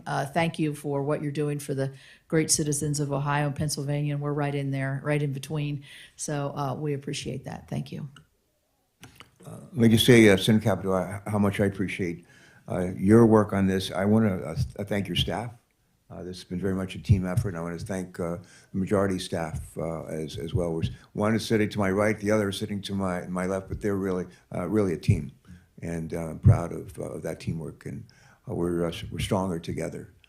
I want to ask a question, if I can, Mr. Shaw, if I can. My staff just handed me some information about a Norfolk Southern train that we heard about just a little bit ago today. Derailed in Calhoun County, Alabama. There are 30 train cars on the train. All were empty. Fortunately, the local sheriff was reported there are no injuries, there are no property damage. And so that's a good news, bad news story. But I spent a lot of my life in the Navy and airplanes and thought a lot about safety. And my wife worked for DuPont for many years, and she was very much involved with safety companies. You may know, she thought a great deal about safety. When you look, and I might have this wrong, but we had the disaster at East Palestine around February 3rd. We had Springfield, Ohio, beginning of this month. Cleveland, Ohio, where one of your employees' lives was lost. And now the incident in Calhoun County. I understand the National Transportation Safety Board is going to be examining the safety culture of Norfolk Southern, and you probably welcome that. And if I were in your shoes, I would. But it's more than disconcerting. It's concerning, and it's a trend that is troubling to me, and my guess is troubling to you as well. So I would hope that it'll get the kind of serious attention that it needs. When I was walking into the hearing, I was asked by the press, I'm sure as Senator Capito was what we hope to accomplish here. And I mentioned I had several questions that I wanted to see answers. One of those, what went wrong? How did this all happen at East Palestine? How did it happen? What went wrong? What are we doing to help the families whose lives have been upended and in any number of ways? And the other question that I mentioned coming into the hearing was, how can we reduce the likelihood that similar disasters like this will happen again in Ohio or Pennsylvania or Delaware or West Virginia? How can we reduce that? I've said forever, everything I do, I know I can do better. Everything I do, I know I can do. I think that's true of all of us. And if you actually go back to the Constitution of our country, and the preamble of the Constitution, it says, we the people of the United States, in order to form a more perfect union. It doesn't say to form a perfect union. It says a more perfect union. And the expectation all those years ago and still today is for us to do better as we go forward. I have a printed statement here. I'm going to read this as well and then close off, which is one more comment straight from my heart. But in closing, I want to thank our witnesses for your time and testimony today. I want to thank our colleagues who came and testified before us today, and those that are working in a bipartisan way on legislation to help address these concerns. I especially want to thank the ranking member for what has truly been a bipartisan hearing. I think if people around the country who thinks we never work together here, we don't accomplish anything, cooperate on anything, they'd be pleasantly surprised if they could be in this room with us most of the year. That's the way we work together, and we get a lot done. But today's hearing provided some much-needed answers for the American people who learned more about what happened the days and weeks after the Norfolk Southern train derailment and subsequent release of chemicals. We've also learned that EPA and its state partners were on the ground within hours and still there today. We've heard from local officials that Norfolk Southern poorly communicated with them initially, and that created mistrust in the community, at least initially. And one of the things I'm concerned about, I'm not a big fan. I said, Mr. Shaw, yes/no answers. That's not usually my style, but I didn't think we heard as many unequivocal yeses as I might like to have, and we might want to revisit that at another time. This doesn't help to alleviate the community's mistrust, but I'm relieved to hear the testimony regarding the safety of air and water and the attentiveness of federal, state, and local responders. And I hope the community feels that they've gotten some answers today. And I'll say this again, we stand with the people. We stand with the people of East Palestine and surrounding communities. And I commit, and I know I speak for this Senator Capito, I commit to hold Norfolk Southern Street to the fire to make sure that this community is made whole. There's clearly a lot more to discuss with respect to safety for rail and hazardous materials, and I expect the Commerce Committee will pursue these questions in the next few days in their own hearing on this topic. I think it was Bill Gates who once said, it's fine to celebrate success, but it's more important to heed the lessons of failure. Think about that. It's fine to celebrate this success, but it's also important to heed the lessons of failure. And in this circumstance, I believe we must heed the lessons we learned today about this disaster. American lives and livelihood depend on that. If we're smart, and if we'll put our differences aside and work together to support the impact of communities in collaboration, and collaborate on policies that will ensure that an accident like this doesn't happen again. Before we address, I need to do a little bit of housekeeping, and I'd just ask unanimous consent to submit into the record some materials related to today's hearing. That include the letter from the governor of Pennsylvania, who I talked with over the weekend, and I referenced that in that letter earlier, but articles and also independent analyses related to the accident. Senators are going to be allowed to submit written questions, we call them QFRs, questions for the record, through the close of business on Thursday, March 23rd, and we'll compile those questions and send them to our witnesses, to all of you, and we'll ask that you reply by Thursday, April the 6th. Last thing I want to say, my mother was a deeply religious woman. She would drag my sister and me to church in West Virginia, where we were born, and drag us to church every Sunday morning, every Sunday night, every Wednesday night, and every Thursday night. And she wanted to make sure that we understood the difference between right and wrong. We embraced Matthew 24, the least of these. When I was hungry, did you feed me? When I was naked, went on and on. But she was really big on the golden rule. And she'd like to say, she never used the word default, like when you're not sure what to do, default to the golden rule. But that's what I do.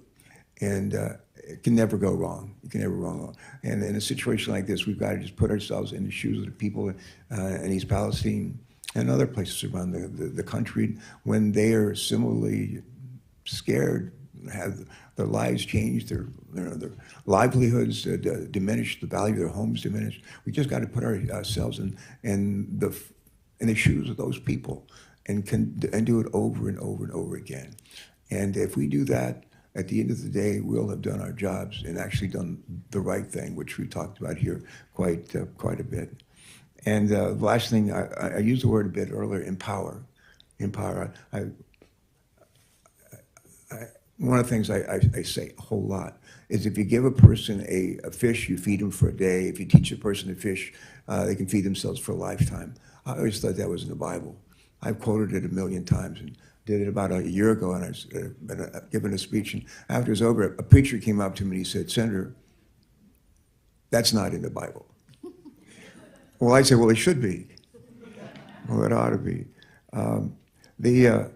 There's, and in addition to making sure people have a place to live and we clean up the water and everything, the idea of empowering people to help themselves. And that's what people want. They want to be empowered. And there's a lot of ways. We all have a hand in doing that. And I pledge that that's going to be part of our focus on this committee going forward. And again, to a guy who used to ride the train a lot, Albert Einstein used to ride the train a lot on Northeast Corridor 100 years ago. And again, he did say more than a few times, in adversity lies opportunity. Lots of adversity here. Lots of adversity here. But we're not out without opportunity as well. I think with your help and the folks that you represent, we're going to come close to realizing that opportunity. And if we do, the people in these communities that have been more than just disadvantaged, but really subjected to a terrible episode in their lives. But at the end of the day, I hope they'll say, well, they must have read the golden rule somewhere, because they've come through for us. With that, I think I already mentioned the questions for the records. I think so. With that, it's a wrap. We're done. Thank you very much. A lot more to be done. A lot more to be done. But thank you for your participation today.